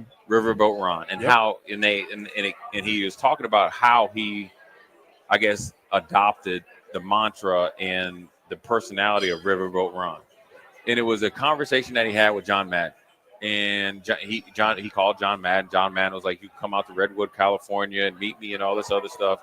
And John Madden, he went out there, and Ron Rivera was like, "Did you watch all of our, these games that we lost by 1 score?" And John Madden was like, "No, that's your job." Mm. And he said, listen, all the things that you're telling me are reasons why you lost the game. And all of them had to be with lack of aggression in those tight, 4th and realistic situations. Yeah. Now, on the extreme, we got Dan Campbell. On the other extreme, or on the other side, we might have Andy Reid, where you feel you have 100% confidence in your quarterback. I don't think Dylan's there yet, but that's also where I would put more confidence in him and try some. There was a 4th down or 2. I would like to see him go for it, but ultimately, I don't have any problem with anything they did. Oprah Winfrey on the text line says, could you guys talk about what is going on with Thomas Fidone? He does not look comfortable in almost any situation as a top tight end recruit, and above average play is not too much to expect from him. I think the thing that he's talking about is the kind of like RPO action. You're throwing it to him in the flat. I don't think side-to-side quickness is his, forte. I think he's done a really good job when you're running him on spacing routes, area routes, and obviously getting down the middle of the field. Obviously, last week against UCLA, Dylan Raiola missed him, which potentially could have been a touchdown, but more realistic, a very explosive play. And so I think the straight-ahead action is good for him. I think Thomas did a better job today, blocking. So ultimately, they got it with Coach Dana Holgerson. They got to do a better job of marrying their concepts with what he does well, because him out in the flat while you're catching the ball, your back towards your defender, has not boded well for him to make somebody miss or let alone get upfield. Once again, 402-464-5685. Here we go. Got about 7 more to get to as of right now. Anthony, someone needs to reach out and get an Allegra sponsorship because we are allergic to the red zone. Why can't we grab 6 when we're knocking on the door? Yeah, I mean, look, it's going to take some time for Dana Holgerson and the offense to get together, and it's not just the red zone. So I would tell you this right now. Don't just look at the red zone, look at the cause and effect. Yeah. What were the plays before you got into the red zone / green zone? Did that make you apprehensive? Were you there because of penalty? Or did a couple of plays that you expected 5 or 6 more yards out of curtail you for calling some plays that you had as your red zone, your red zone or red zone defense breaker? So more or less it's just kind of getting in, a rhythm and understanding what, we do well, and also some of the defenses, and then also, playmaking, some of the guys can need to make some plays in the red zone. We have Tony in Tennessee, a 57-year-old listener listening with us. He chimes in and says, how does the coaching staff enforce a 4th and 1 mentality in practice? It's obvious that we do not have a Richie Incognito or on offense or a Sue on defense. From my view, we could use a few loose cannons on the team. More importantly, Jay, back to his original question, how does the coaching staff enforce a 4th and 1 mentality in practice? I mean, the players got to enforce that. I think they have the guys that did it, and I think they did it more, during the bye week. You can see it, obviously. So you got to get, now it's got to be even more, right? You got to push more. You got to demand more. You got to want more. You got to, sacrifice more. You can't say there's only 2 weeks left in the season and then we'll be done. Yeah. It's like we got this next week of the season and we're going to extend our season by 5 or 6 weeks, which is obviously the bowl game preparation. And it doesn't matter if it's a guy on scout team or a second string guy or obviously a starter, which has got to be a layup, is that you have got to put in more time right now. There's no time like like the present. You got to wash this loss out of your system and get hyper-focused on Wisconsin because first of all, it's your last home game as a senior. Second of all, it's a very winnable game. Third of all, we got some payback from next year. So being motivated, focused, and also willing to make some sacrifices for the better good shouldn't be even an option next week, let alone moving forward. 6177 on the text line says you need to call a simpler defense. Overcomplicated and too many players rotating in and out create confusion. Let the players play and go win rather than dialing up a perfect blitz and coverage every play. Yeah, I mean, I understand the thought process. I think that, they see the guys rotating or coming in is all based off what they're doing on offense. So the rules are it allows you to sub. So, it kind of plays into that mentality. I just think the execution needs to be better, right? Really when, when USC is running a little bit of a kind of a tight counter back to our open end, yes, we're trying to box it, right, which means we're having our outside guy contain it. But also, even if we're, spilling it, which means we're trying to dig it out, doesn't mean that we allow that pulling guard or tackle or center or whatever, or fullback tight end, essentially mush us down and make that, the edge even softer. So those are little things that we need to do better versus changing the 3-3-5 and thinking that we're trying to dial up the perfect blitz. And it comes down to being technically sound. There was a big run that they hit on us where it looked like we had a run blitz by Ernie Shavers, where you got to understand just because you're blitzing through the B gap doesn't mean you run past the ball, right? You got to counteract. You got to understand when the guard is fan blocking you, that means the guard is turning their shoulders 45 degrees towards you. He's trying to stop you from coming inside. Yeah. That almost things you got to throttle down, turn into a bull rush, make flip back and make a play. So it's experience or lack of experience, but then also it's better execution and the nuances of playing any position on the defense that's going to lead you to victory next week against Wisconsin. Before we get Jay's final thoughts, we just want to extend our thanks to the P-Dale Pub out here in Pleasantdale. Been a great day. Unfortunately, wish the game would have gone different in Nebraska's favor, obviously, but been a great day out here. Jay and I and a large contingent watched the entire game, right? Not a single table is open right now here at the P-Dale Pub. And from Lincoln, it's a quick drive. I mean, it's a 15-20, it's a 10, 12-minute drive from downtown. Like if you're at the southwest or southeast side of town, it's about an 18-minute drive. Yep. Great food, great hospitality, great food. Great service, great people out here, great energy in here. I know your burger was good. My patty melt was delicious. The prime rib was next level. So, I mean, look, they got everything you want on the menu, and it's quick service too. And, 100%. And, great place. And also we had a lot of, drawings and stuff for charity. So it all worked itself out. Yeah, it's been a really, really good day. Nebraska falls 28-20 to the USC Trojans. All right, Jay, next Saturday, 2:30 kickoff, senior day for the Huskers from Memorial Stadium. They'll face off against the Wisconsin Badgers, who currently trail 6-3 to number 1 Oregon today in Madison. Right. A couple of things about Wisconsin. Husker fans might not, if you haven't been keeping tabs, they're on a backup quarterback. They went out and got Tyler Van Dyke in the offseason. He hurt his ACL out for the year after getting an injured against Alabama. Right. So Braden Locke is now the quarterback for the Wisconsin Badgers. At running back, Ches Malusi started the year as the starting running back, however, stepped away from football in the first week of October. So they're on a backup running back as well. We know the type of offense they run with Phil Longo, Luke Fickell. There's some feet to the fire there as well with Luke Fickell and how it's not been so successful there, trying to mentality shift that Wisconsin Badger program from the ground and pound run to bringing in a guy like Phil Longo that does throw the ball around the yard. Hasn't necessarily worked so smooth. Ultimately, it comes down to Nebraska being able to get the best of Nebraska out of them on senior day. Initial thoughts on next Saturday's matchup. Look, at senior day, these seniors have been through a lot, obviously a lot of losing and not maybe meeting up with the expectations. I think they played, at times last year, including and then also this year, they played good enough to win. There's been circumstantial situations, but then also some of their own doing. And listen, if there's ever a time to get it right, to get over the hump, to lay it on the line, empty the tank, all the catchphrases, right? Mm-hmm. It's their last home game. And this is what you'll have in your memory. I still remember my last home game, Nick. I remember being a freshman and seeing some seniors go through it. And it was like, dang, man, that's a pretty emotional, time. So it's going to be an emotional game. And so, look, man, I think Nebraska, again, I'm always going to, keep it real. I think Nebraska can win the game and will win the game. Yeah. Now they just got to go out there and make my prediction, and to come true. And it starts in the week.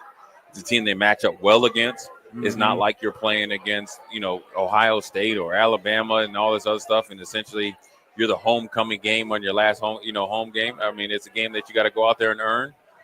And, they took a step towards it. But, to be honest with you, I'm tired of saying that they're taking a step towards it. Really, all I care about, I don't care what it looks like. I don't care if you have 5 turnovers and Wisconsin has 6. I don't care if you have no turnovers and Wisconsin has 4, or you have 4 turnovers and Wisconsin has 0. All I care about is that you have 1 more point than Wisconsin. And that's the most important. That's got to be the focus. Yes, we need things that we need to correct. But now we got to take it. You might have thought that you took it to a level, right? Yeah. Now you got to take it to another level. There shouldn't be any family time, friends, and all that. 100% focus on winning. Well, if Husker fans do want good news, the Nebraska volleyball team is up 17-6 in the first set against the Hoosiers. Remember hearing that in Bloomington, yes, I Jay? do remember hearing it. Against the Hoosiers on down at the Bob Devaney Sports Center in the first set. Axel Foley asked us on the text line if we've seen the Wisconsin game. The score right now, yes, number 1 Oregon leads by just 3.6-3 in Madison there. How about this one, though, in Manhattan, in the Little Apple, Manhattan, Kansas. Arizona State is on the road and up 21-0 on a top 25 team in Kansas State. So there you have it. Once again, we want to thank the fine folks out at P-Dale Pub. Yeah. Incredible day. Great opportunity to come out here. Great people, great atmosphere, great service. It's all good out here. Please come out to P-Dale Pub, man. They do a really good job out here. Yeah. It's awesome. That'll do it for us. We'll hand things off to Austin Norman and Chancellor Brewington as they continue post-game coverage. Feel free to call in on the Honda of Lincoln hotline.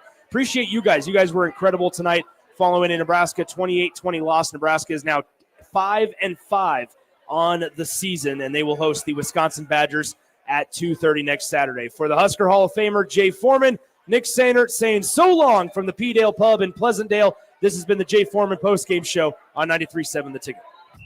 Hey, Nebraska football fans, it's defensive lineman Ty Robinson, and I've got a winning play for you with Action Plumbing, Heating, AC, and Electrical. Team up with Action and install a new Bradford white water heater in your home. And if we win the conference championship this season, you'll get a full refund. Don't fumble this opportunity. Sack your old water heater this season and score big with Action.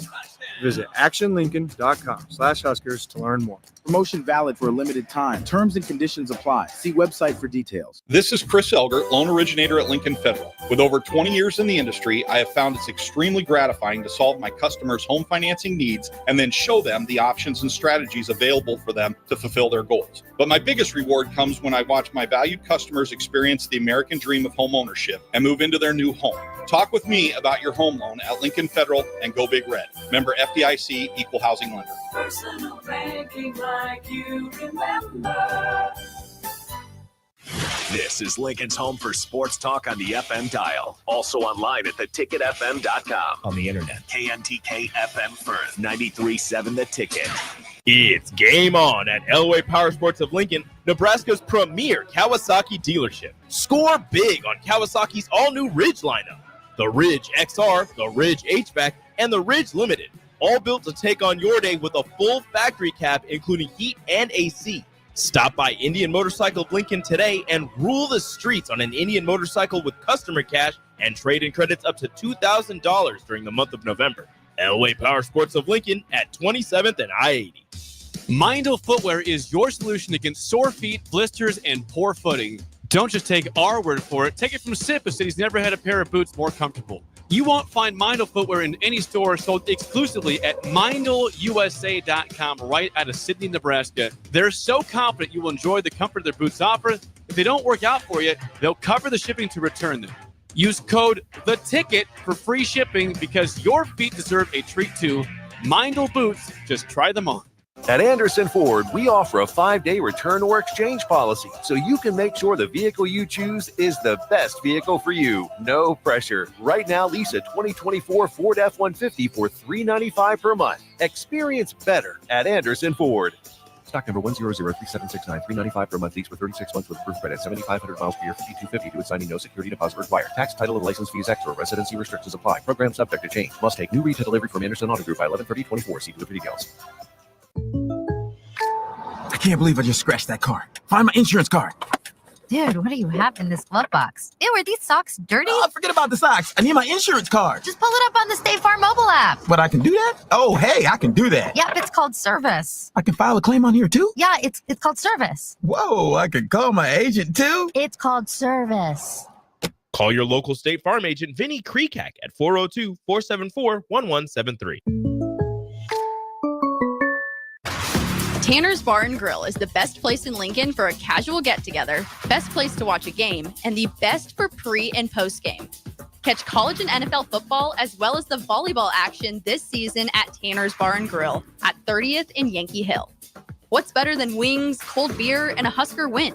Enjoy great food and drink specials every day and tons of TVs to catch all the action. Tanner's Bar and Grill, 30th and Yankee Hill. Ever wish you had another light switch on the other side of the room on a dark night? How much better would you sleep at night if you had a ceiling fan in your room? The High Electric Service Department is here to make your electrical what-ifs a reality. Whether you're looking to replace some outdated light fixtures or brighten up your counters with under-cabinet lighting, High Electric can handle all types of residential electrical installations and services. Give Erica a call at 402-466-6606 or visit high-electric.com to get started. Ready to hit the road in style? Liberty First Credit Union is revving up your ride with unbeatable auto loan specials.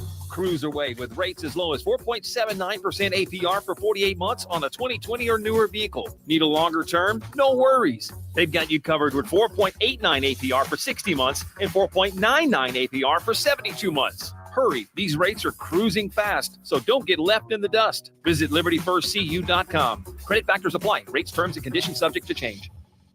At Jimmy John's, we don't make sandwiches. We make the sandwich of sandwiches. We use fresh veggies because we don't hate salads. We just feel bad for them. We make our sandwiches exactly how you want because you're the one who's eating it. And we bake bread all day, every day because stale bread isn't bread. It's croutons. Sandwich history is written by the victors. Good thing we have legible handwriting. Jimmy John's, the sandwich of sandwiches. Order pickup or delivery on the app. Jay Foreman Postgame Show. Sponsored by Anderson Ford, Tanner's Bar and Grill, Elway Power Sports of Lincoln, Tavern 180, Vinny Kreekak of State Farm Insurance, and Action Plumbing, Heating, AC, and Electrical. We're keeping the post-game party rolling. Austin Norman, Chancellor Brewington, back with you in Lincoln, not far from the P. Dale Pub. Make sure you get out there if you're looking for a place to eat or drink your sorrows away, but do it responsibly, do it carefully. Shout out the great people of Pleasantdale, by the way. Grandma, grandpa, mom, uncle. I lived there, grew up there for a while, so I am very fond of the town of Pleasantdale. So shout out to that town and those people out there. But we're here in Lincoln, and we're taking your thoughts here for the next half an hour or so, 402-464-5685. We'll get to the text line brought to you by Sartor Heyman Jewelers, as well as some comments on stream. Stick with us. Before we do that, we welcome in the tight end, Chancellor Brewington. Chancellor, here we go again. Another one-score loss. Yep. Same song, different verse. Matt Rule said, common refrain. It felt different, but it feels the same at the end of the day. Yeah, it feels the same. I empathize with the guys, of course. I've been through the losses, and now being on the fan media side of things, it's tough. You know, me and you have to get on here. Well, we get to get on here, of course, but we have to talk about, what happens, and it can be tough. It can be tough, and, it's the same old story, but I would say there's slight improvements in some places, still a lot of question marks, and still some areas where you're like, guys, we had a bye week to get some things figured out. There's so many question marks, and now the hope, the candlelight hope is slowly fading. And as a fan, I could only imagine how frustrating it is. And as a former player, you want the guys to get it done. Obviously, you got senior day coming up against Wisconsin. You want the guys to get it done, but it's just not happening right now. Do you want to know where the fan base is at right now, Chancellor? We get a text from Jordan that says, is it possible to ask the Attorney General of Nebraska to investigate the AD at Nebraska? I mean, seriously, the amount of money going into it and the neglect. It's something so deeply embedded in the program. I'm tired of the analysis of the gameplay or the coaching or the what ifs. Is there sabotage somewhere? I mean, you have to ask these things. That's where the fan base is at right now. All Listen. Nebraska has to do is win one game. Yeah. One game. But Imagine- you got your fan base driven to the point of asking the Attorney General to dig into North Stadium. The Attorney General. I've never heard this. I've never heard this before. I mean, the Attorney General. I mean, some people say it's cursed. Some people say it's whatever. I mean, we even used to joke around, 3 and 9. You're like, you get to a place where, you digest the loss and you're on to the next week. And you're like, guys, what is happening? Like it seems like a movie sometimes. Like it doesn't seem real. It seems like a bad dream. But this is not a bad dream. This is real. I mean, Nebraska loses again, 8-point loss here. Some questionable things. I mean, where do you want to start off, Austin? Let's go to a text from a man named Ashley. I think it gives us a lot to jump off of here, and we'll see what you would say to this. A man named Ashley says, Nebraska's offense looked a little better today. It looked like it flowed and had some rhythm. Raiola looked better than he has in 6 weeks. Him and the receivers need to be better in the red zone, but the offense didn't look completely discombobulated today, which to me is growth. Yeah. We can hit this from so many angles. I think we saw first drive that, Holgerson was going to establish quick game early. Mm-hmm. We saw it. Ball out the ham quick. Tempo. That was one of the things on the pregame I was talking about. I just want to see some tempo. I want to see the air raid philosophy is quick, hurry up. We don't really need to huddle, but they did huddle sometimes. So they mix in some of the old stuff. And, to start the game off, you put Jamal Banks and Nair in some one-on-one situations, they don't get open, right? And so you're when you get put on one-on-one situations and you're the only route. I mean, they swung the back out to the right side. They ran a little stop route into the boundary. That was the only play for Raiola to go to. And he tries to throw a good ball, but Nair doesn't get open, doesn't run a good enough route. And he forces it. Yeah, he forces it, right? And you're expecting the guy to get open. So it's kind of like, he throws it away technically, right? But, in those situations, you're expecting that guy to get open. I thought the run game looked better. I thought we improved.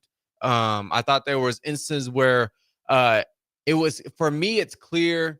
It's tough because Dante breaks some, right? But for me, it's clear that Emmett should be our guy. For me, it's clear that Emmett should be our guy. I mean, he's the most effective in the run game. He's the most effective in the pass game as well. He can block as well. He doesn't need to come out the game for any situation. I mean, he can get short yardage. He can get a screen. He can be one-on-one with a backer in the passing game, in the receiving game, and he can run every power counter, inside zone, outside zone. He can do it all. So I really think having Emmett out there, it's kind of a safety net for Raiola too.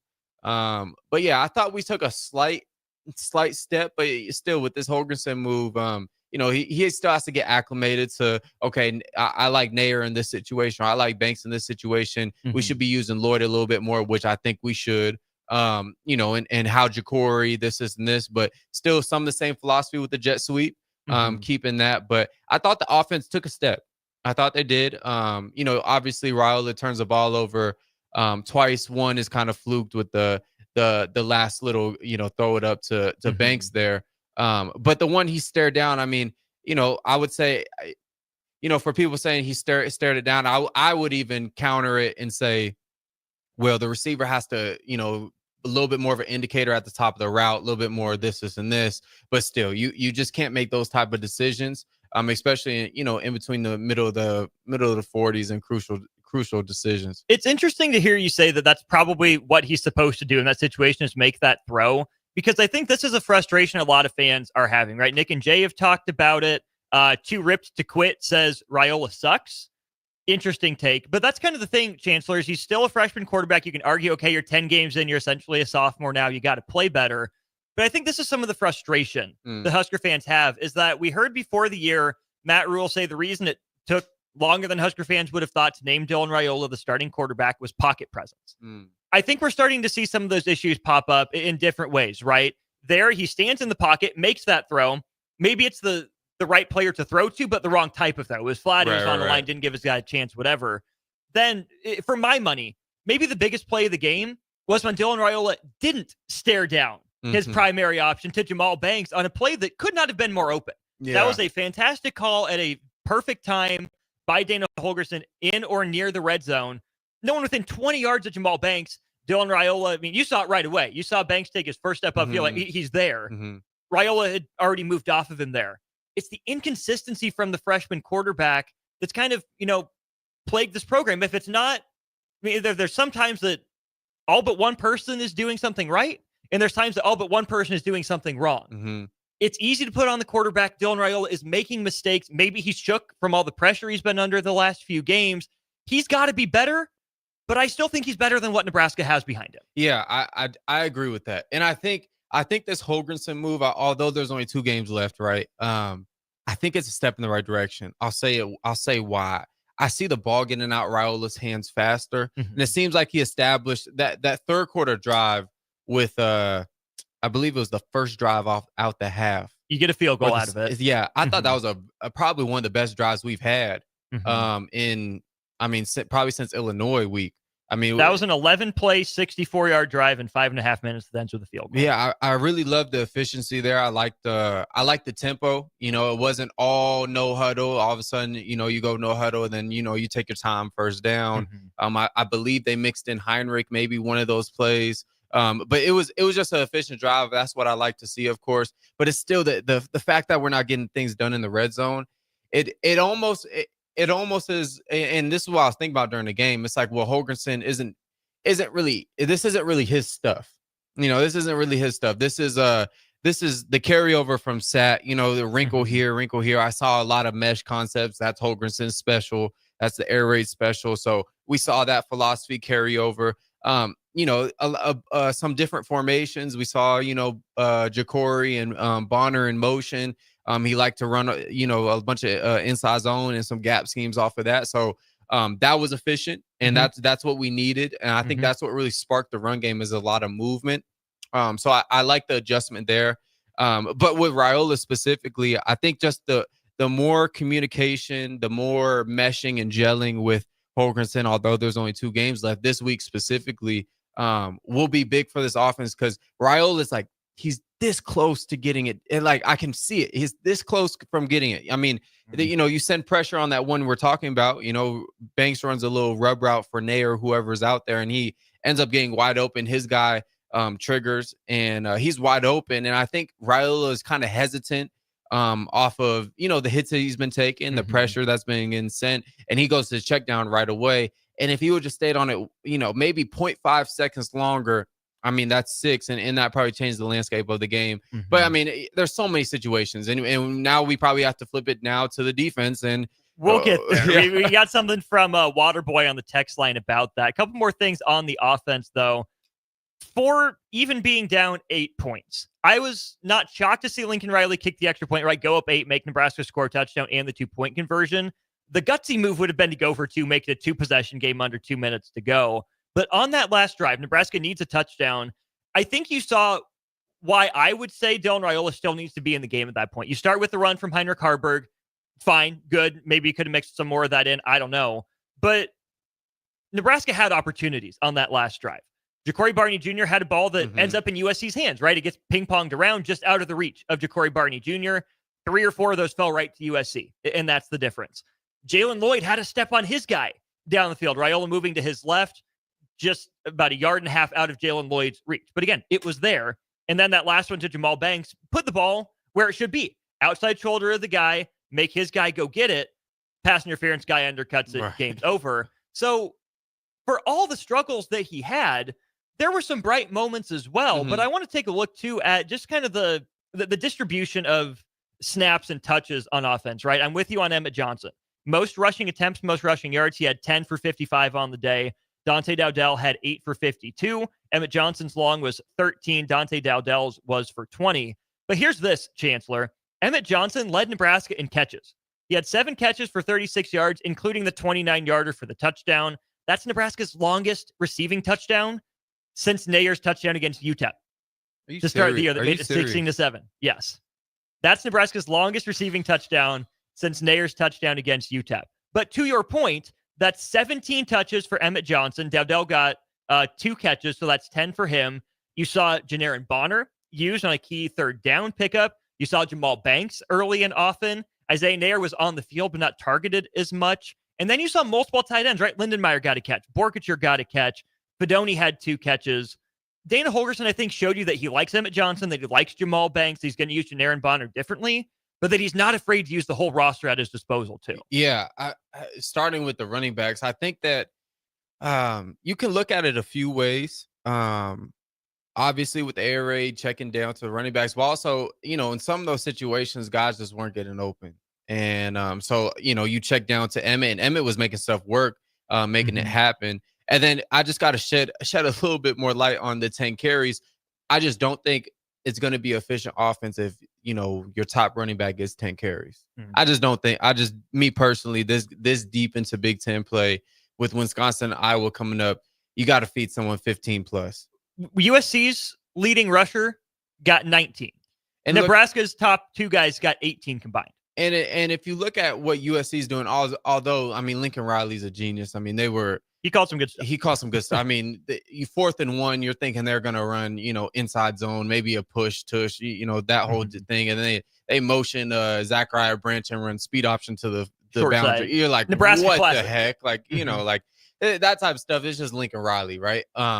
But they ran a bunch of gap scheme, like counter, got to it like 3 or 4 or 5 different ways, and that was what they ran, and that's what they hit. I think that's what efficient offenses do, and I think moving forward, I think especially with the air raid, not necessarily saying we're gonna go to air raid, but I know the philosophy with the air raid is we're gonna have 4 or 5 runs, and we're gonna run these so good out of 10 different formations, and that's how we're going to do it. So I think Nebraska moving forward, maybe it's not this year, maybe Holgorsen stays next year, of course, but they can get to that eventually. In the receiver game, Banks had a decent day, and Nair, it's just what I'm seeing is DBs look like, or defense coordinators are putting their DBs in press and just saying get handsy with these guys. They're big, but get handsy with these guys and, get them off track, mess up the timing for Raiola. And that's what they're doing. We're seeing it. I love getting Bonner involved. He was a big part of this offense today. And then, like you said, spreading the ball out to the tight ends. I thought that was awesome. Jimbo points out USC had pass interferences all day, including 3 on Nebraska's final drive and no calls. Reffing was bad. It was not good. It's been bad all year. Not the reason Nebraska lost. Yeah. Right. The thing that's going to get me is that the refs are talking to themselves in that back room saying, we got to let players decide the game. Well, guess what? If you let players hold and tug and not let a guy go make a play on the ball, that's you deciding the game. That's not deciding the game fairly. So you got to call the game the way you call the game. But it goes back to, for me, the offense looked better. You can see, I guess, promising signs, and maybe that's just, typical Husker fan hope or cope, whatever you want to describe it as. But Nebraska scored on 2 of its 3 red zone possessions. Both were field goals. Nebraska didn't maximize the drives that they got inside USC's 20. They were set up in wonderful field position. They get a game-changing play from the defense. Ty Robinson gets out on Jaden Mayava, forces the fumble. Bayer's right there to scoop it up, and Nebraska can't find a way to punch it in. On the flip side, USC scores 3 times in the red zone. All 3 are touchdowns. That's what it comes down to. It's great that Nebraska has John Hull, right? Good for him. He made his 2 field goals. But Nebraska has to find ways to finish drives with touchdowns. Yeah, that's what it comes down to at the end of the day. They do. And that was something, going into this game, I think before the UCLA game, we were 68%. And I think now we're probably around the 58, 59%, maybe even lower now. And that's, ranking wise, that's, 99 to below. In the nation, that's not where you want to be. And so, Holgorsen, obviously you can't put this on him. But I think he's going to figure it out. I really do. It's just tough, and you want to see some creativity down there. And this is kind of where I was like, I don't know how much creativity we want to see with Holgorsen, carrying over Sat's playbook. I don't really see a bunch of creative stuff that we've seen so far. Maybe Illinois game, there's a couple things, right? I liked it, but they got some things to definitely clean up and clean up moving forward to Wisconsin. 6177 says Emmett Johnson is a clear number 1. Even if Dowdell can provide some punch, I'd rather have a smaller punch in the correct gap rather than Dowdell not seeing the open lane. I don't know where Dante Dowdell's eyes are. If that's a him thing, if that's an EJ Barthel thing as his running backs coach. But you watch Emmett Johnson on the field, you see better vision. You see that he's not going down with the first contact nearly as much. And he's also looking for the open lane. You pointed one out where Dowdell cut back to the middle, where all the help is coming from, instead of planting that left foot and going to the sideline. Could have been 30 or 40 yards instead of 13. Yeah, it almost like he's seeking contact. And like he gets in a hole, and the moment he sees color, it's almost like he puts his head down and just tries to fall forward instead of keep your head up, make someone miss and have a little bit more vision in there. And I think that's where I think moving to, Gabe is he healthy? He was in there for a few snaps. He didn't get the ball, but he was in. Yeah. So, get into him maybe a little bit more. But definitely if someone's going to get the bulk of, 15 plus carries, I think it's Emmett. I think he's proved it. I think he proved it after a Purdue game. I think he solidified it. And now moving forward, I think Emmett should be our guy at least. 1961 will wrap us up on offense. He says Nebraska couldn't even get the right 5-star. He's got cement legs. I promise you not another 5-star quarterback was coming to Nebraska. They got the only one they could. All right. 441 yards allowed by the Nebraska defense, 259 of them through the air. Jaden Mayava, 25 of 35, those 3 touchdowns and 1 interception. Woody Marks has maybe not a career day, but one of the best days a running back has had against Nebraska in a while. 19 rushes, 146 yards, an average of 7.7 yards per carry. And like you said, Chancellor, none bigger than the one that goes down as a carry for him, the option pitch that he takes for 34 yards to essentially ice the game for USC, set him up in really good position. Yeah, phenomenal day. They said he was banged up even. He was kind of in and out the game. And beforehand, didn't know how healthy he was. But that just goes to Lincoln Riley, really. The creativity of putting his guys in the right spot, using Zachariah Branch in the right spots, in the right positions. And, it caused a lot of problems. The way they were pulling guards, whether, you're going to set the edge, you're going to squeeze it, you're going to do all these different things. Then all of a sudden you got a pull inside in and he's going to loop around and it's a quarterback keep. So, they did a bunch of different things, kept the defense on their toes. And then obviously in the pass game, I thought he played decent. I thought the quarterback played decent, although, you throw one to Sayer Wright. And you start the game off thinking, everyone's probably licking their chops on the defense, like, oh yeah, everyone's going to get one today. But he really cleaned it. He really cleaned up, and I was impressed by him. I was impressed the way he finished. I was impressed by the decisions late, and I just love good offense, and I thought Lincoln Riley caught a really good game. It's not for a lack of trying for Mayava trying to give the ball away. Yeah. Tommy Hill doesn't settle under that one. Really bad read on one that sets USC up. They go right back at him with Zachariah Branch the next play, doesn't make the tackle. And Malcolm Hartzog, maybe just an inch or two out of position, goes up, ball goes right through his hands for the first touchdown, I believe that was. And then later, the one bounces off of his face mask, off USC's guy's chest plate, off of Malcolm Hartzog's helmet, back into USC's guy's hands. So 441 yards is bad. 3 out of 4 in the red zone is bad. You allow a pass-first team to run for 7.7 yards per carry on you with their feature back. Nebraska didn't get any bounces, but Chancellor, the way the defense played from start to finish today, I don't know if they deserve the bounces. Yeah, and that, I think the theme of this year has been take away the pass, force them to throw, get to the quarterback. We've seen it against that was the game plan against Indiana. We didn't execute. And then we executed against Ohio State the next week, right? And we have a good performance against them. We leave them between like 14 points going into the fourth quarter. And now this week, you just want to take away something. You want to take away something.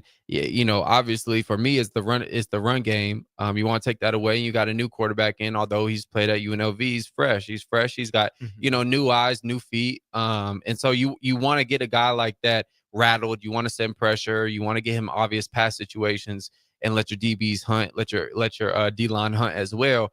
But that didn't happen. And I thought particular guys played good, but on the stretch of things, you can't let these little 4-yard runs him fall forward for 6 and 8 and 9 yards, and then all of a sudden he pops for 25, he pops for 20, and then he pops for 30 on 4th and 1. You want to start with the bad or start with the good on defense? Let's start with the bad. Tommy Hill needs to be called to the carpet. He did not look engaged today. That was a problem. And in a one-score game for an upperclassman who should have his sights set on the NFL, maybe he's looking too far ahead. You hit it on the head. There was one play in particular. There's 2 plays. The first one, of course, was the touchdown he let up. They throw a bubble. Deshaun takes the first blocker. He blows him up, and he funnels it in straight for Tommy to make a play. He has the sideline help. he doesn't even leave his feet. He kind of just, shoulder checks him, forearm checks him. And, Zachariah Branch ends up scoring his first receiving touchdown this year.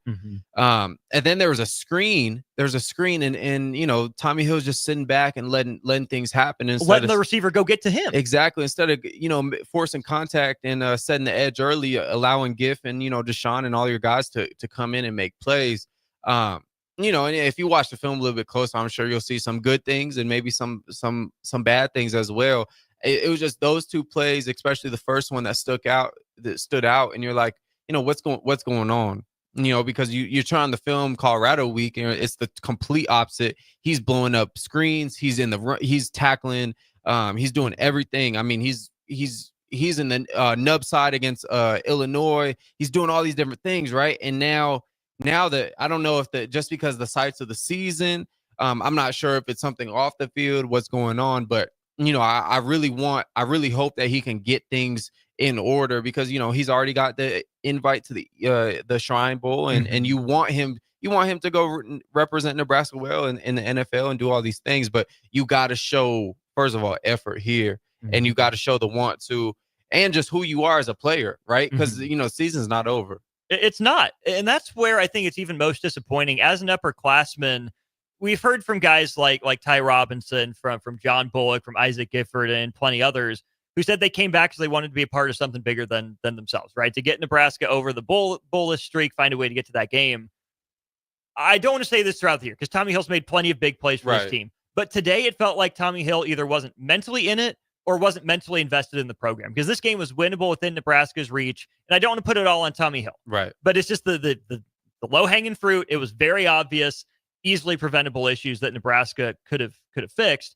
The other one that might be a little more nuanced. I don't think Malcolm Hartzog had a bad day, but you saw what offensive coordinators are going to do to him. Nick and Jay wrapped up their segment of postgame by saying, you live with those, right? Malcolm Hartzog's stature, you know what he is, you know what he can do. If you get him in 50-50 balls, you won, right? You trust your guy to win enough of them. But when you put 6'6" Deuce Robinson out there against 5'9" Malcolm Hartzog, okay, if you put him out there against a 6'2" guy, I get it. Malcolm Hartzog's a fantastic athlete. He can jump, he can run, I get all that. But USC targeted him with a 6'6" guy. And he didn't have help over the top, didn't have someone behind him. The scheme's the scheme. I don't know if that's more a credit to Lincoln Riley, like you were saying, or Nebraska didn't do enough to help out one of its starters. Yeah, I mean, you first start off with the tip one in the end zone, and that's a good. I mean, honestly, that's a good play by Malcolm. That can go. I mean, if that play happens 10 times, that probably goes to Malcolm 6 out of the 10 times, right? So that's kind of is what it is. And then obviously the one that goes right through his hands, that's one I'm sure it keeps him up at night, and I'm sure he knows he needs that one. Like that's not someone you need to tell him. But the matchup with Deuce Robinson, I believe he's from Arizona, Deuce Robinson, but 6'6" receiver. I thought it was strategically a good job. And I thought going at Malcolm was smart by Lincoln. You move from the outside. I mean, from the inside to the outside. You got Buford go to safety, where I think Buford is naturally just, talent and gift wise. I think that's where he's a really physical guy. You move Malcolm to the outside. That's naturally who you're going to attack. It's pretty standard. Whenever there's fresh body, we saw Jeremiah Charles against UCLA. The first drive of the game, it was like 2 or 3 passes straight to Jeremiah Charles. Why? He's the fresh body out there. So many variables. You don't know the headspace that he's in. And I think that's how they attacked Malcolm today. But I thought, there's points where I thought he played really good, and there's points where, obviously you're like, man, you got to make that play or this, and this. It happens to everyone. But I thought it was credit to Lincoln Riley on that. 6177 says this. I'm going to let you run with it after I'm done reading the text.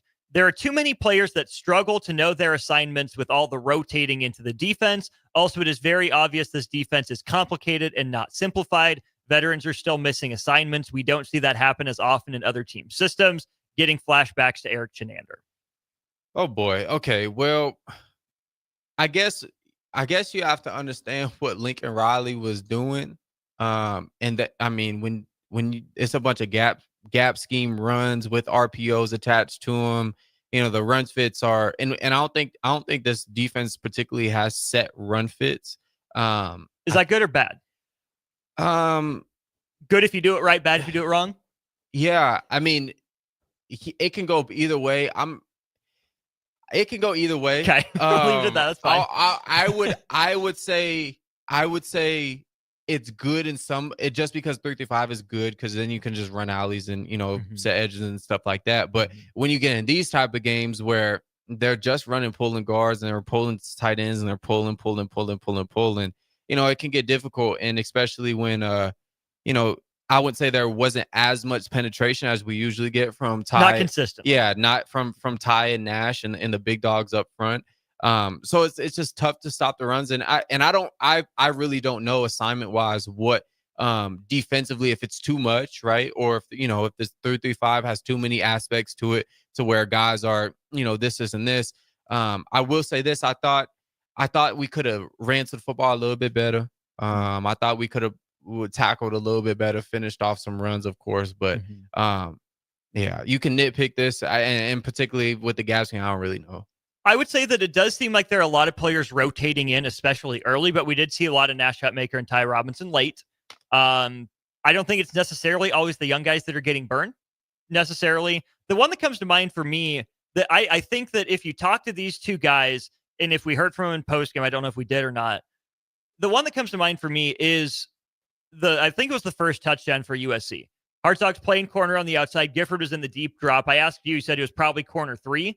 Oh, yeah. Hartzog stuck with the outside guy as he went in. You see Gifford on the replay pointing and yelling Hartzog out, out, out. But Hartzog carried the guy inside. Gifford was too far over to the middle of the field to catch up to the guy going from the inside out on a corner route. USC gets its first touchdown. That, to me, is either a miscommunication and guys not knowing their assignment, Hartzog thinking he's in man, Gifford thinking they're in zone, or maybe it's just he just didn't hear him. Maybe he just got too caught up in trying to make a play. Either way, it didn't work.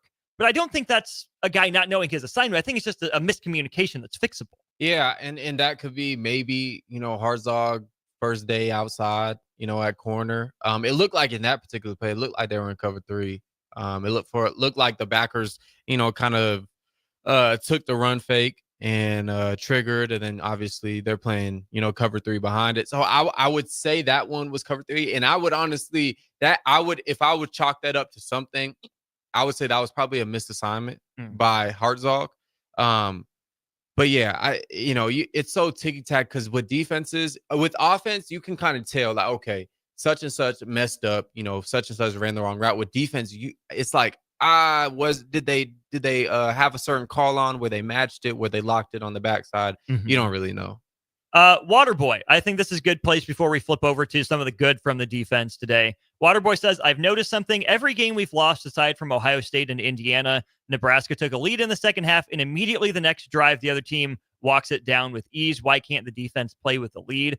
I would say Ohio State was actually an example where that happened. UCLA, it didn't happen. UCLA got out to the big start, and same with Indiana. Ohio State, don't forget, Nebraska led that game 17-14 before Ohio State had, again, in my opinion, the best drive of the day, the Will Howard conversion on the ground, then the late touchdown to go ahead, and Nebraska wasn't able to do anything from there.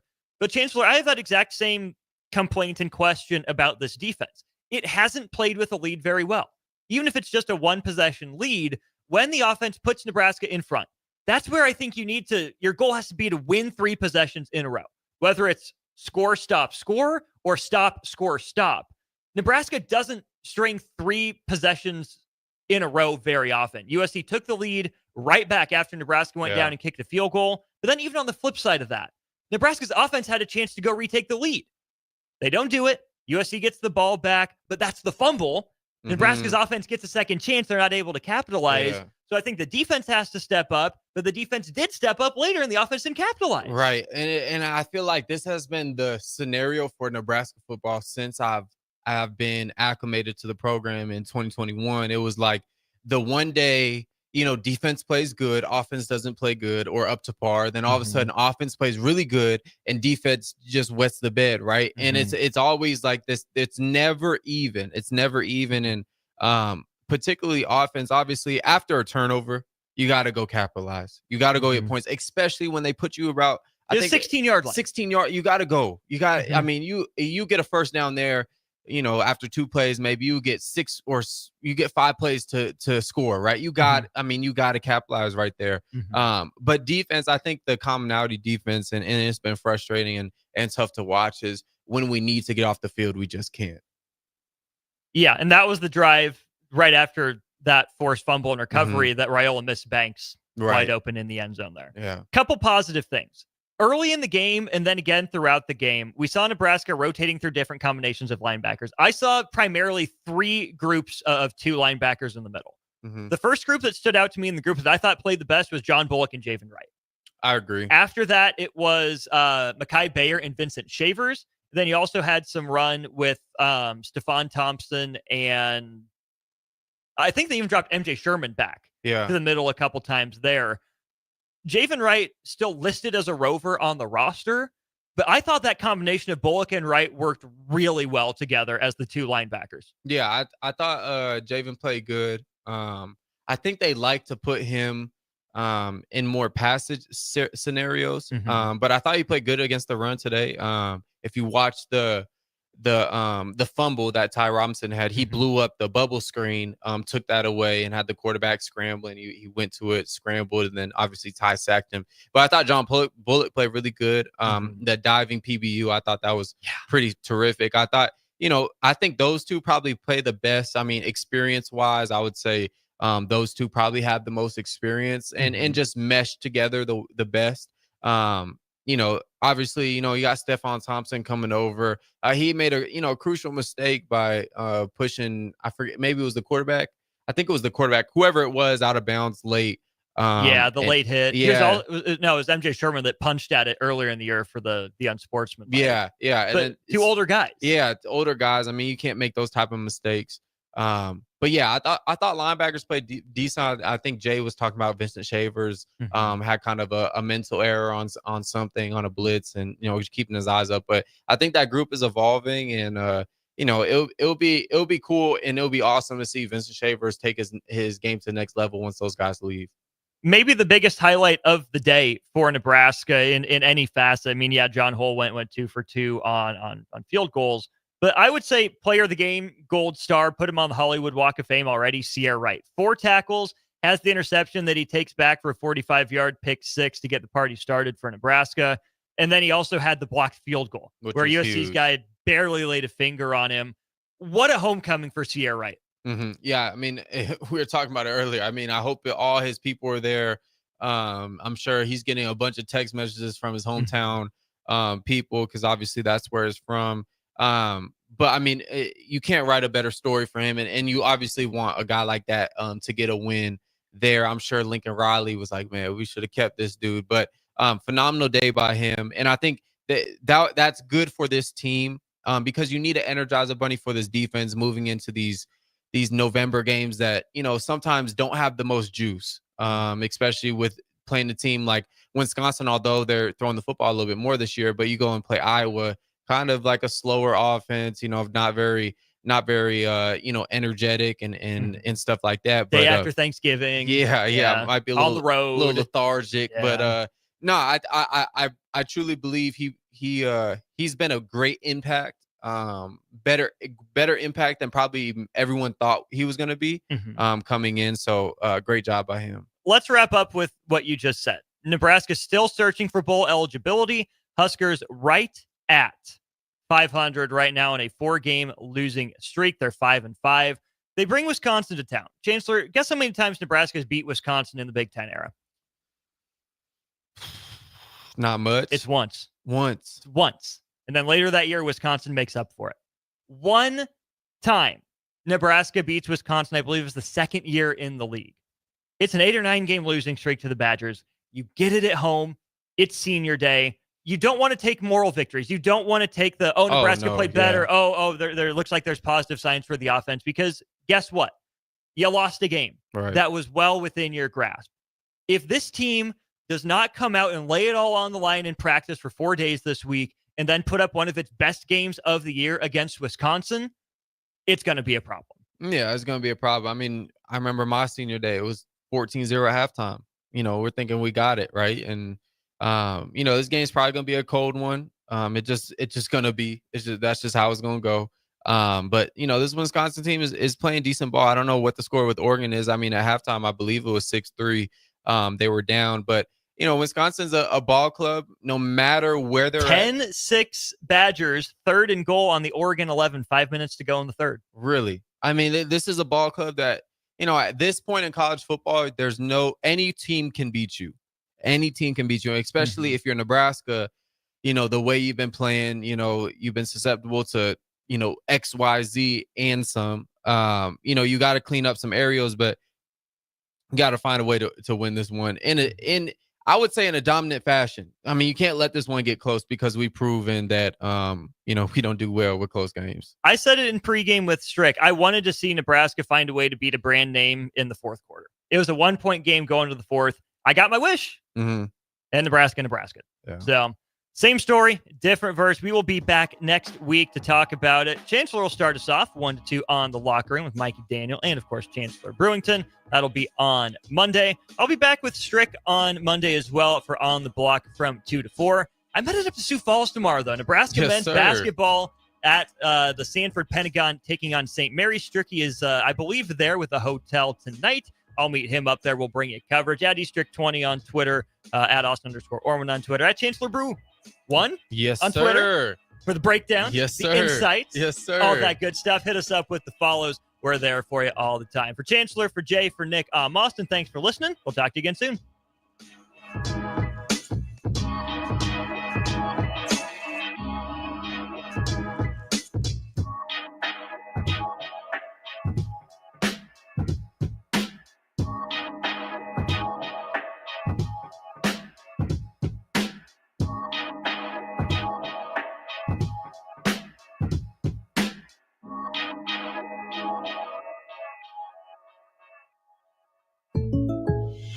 This show's pretty rockin', huh? Yeah, I'm so glad my State Farm agent helped me go. Huh? My State Farm agent. They help me with options to personalize my auto insurance to get a great rate that fits my budget, so I don't have to give up the things I love. Wow. Hey, so do you think I could get your State Farm agent's number? Call your local State Farm agent, Vinny Kreekak, at 402-474-1173. Individual premiums and budgets will vary by customer. All applicants subject to State Farm underwriting requirements. At Anderson Ford, we offer a 5-day return or exchange policy, so you can make sure the vehicle you choose is the best vehicle for you. No pressure. Right now, lease a 2024 Ford F-150 for $395 per month. Experience better at Anderson Ford.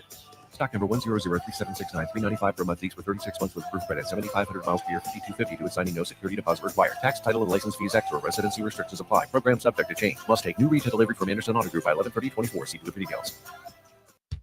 This is Shane Podliska, mortgage lender at Lincoln Federal Savings Bank. I'm here to help you achieve your goal, the American dream of home ownership. Whether you're buying your first home or looking to refinance, I've got the experience and know-how to make it happen. So let's tackle this together. Call me, Shane Podliska, and let's get you into the end zone of home ownership. Member FDIC, equal housing lender. Go Big Red. Personal banking like you remember. Mindel Footwear is your solution against sore feet, blisters, and poor footing. Don't just take our word for it. Take it from Sip, who said he's never had a pair of boots more comfortable. You won't find Mindel Footwear in any store sold exclusively at MindelUSA.com right out of Sidney, Nebraska. They're so confident you will enjoy the comfort their boots offer. If they don't work out for you, they'll cover the shipping to return them. Use code THETICKET for free shipping because your feet deserve a treat too. Mindel boots, just try them on. It's game on at Elway Power Sports of Lincoln, Nebraska's premier Kawasaki dealership. Score big on Kawasaki's all-new Ridge lineup. The Ridge XR, the Ridge HVAC, and the Ridge Limited. All built to take on your day with a full factory cab, including heat and AC. Stop by Indian Motorcycle of Lincoln today and rule the streets on an Indian motorcycle with customer cash and trade-in credits up to $2,000 during the month of November. Elway Power Sports of Lincoln at 27th and I-80. At Action Plumbing, Heating, AC, and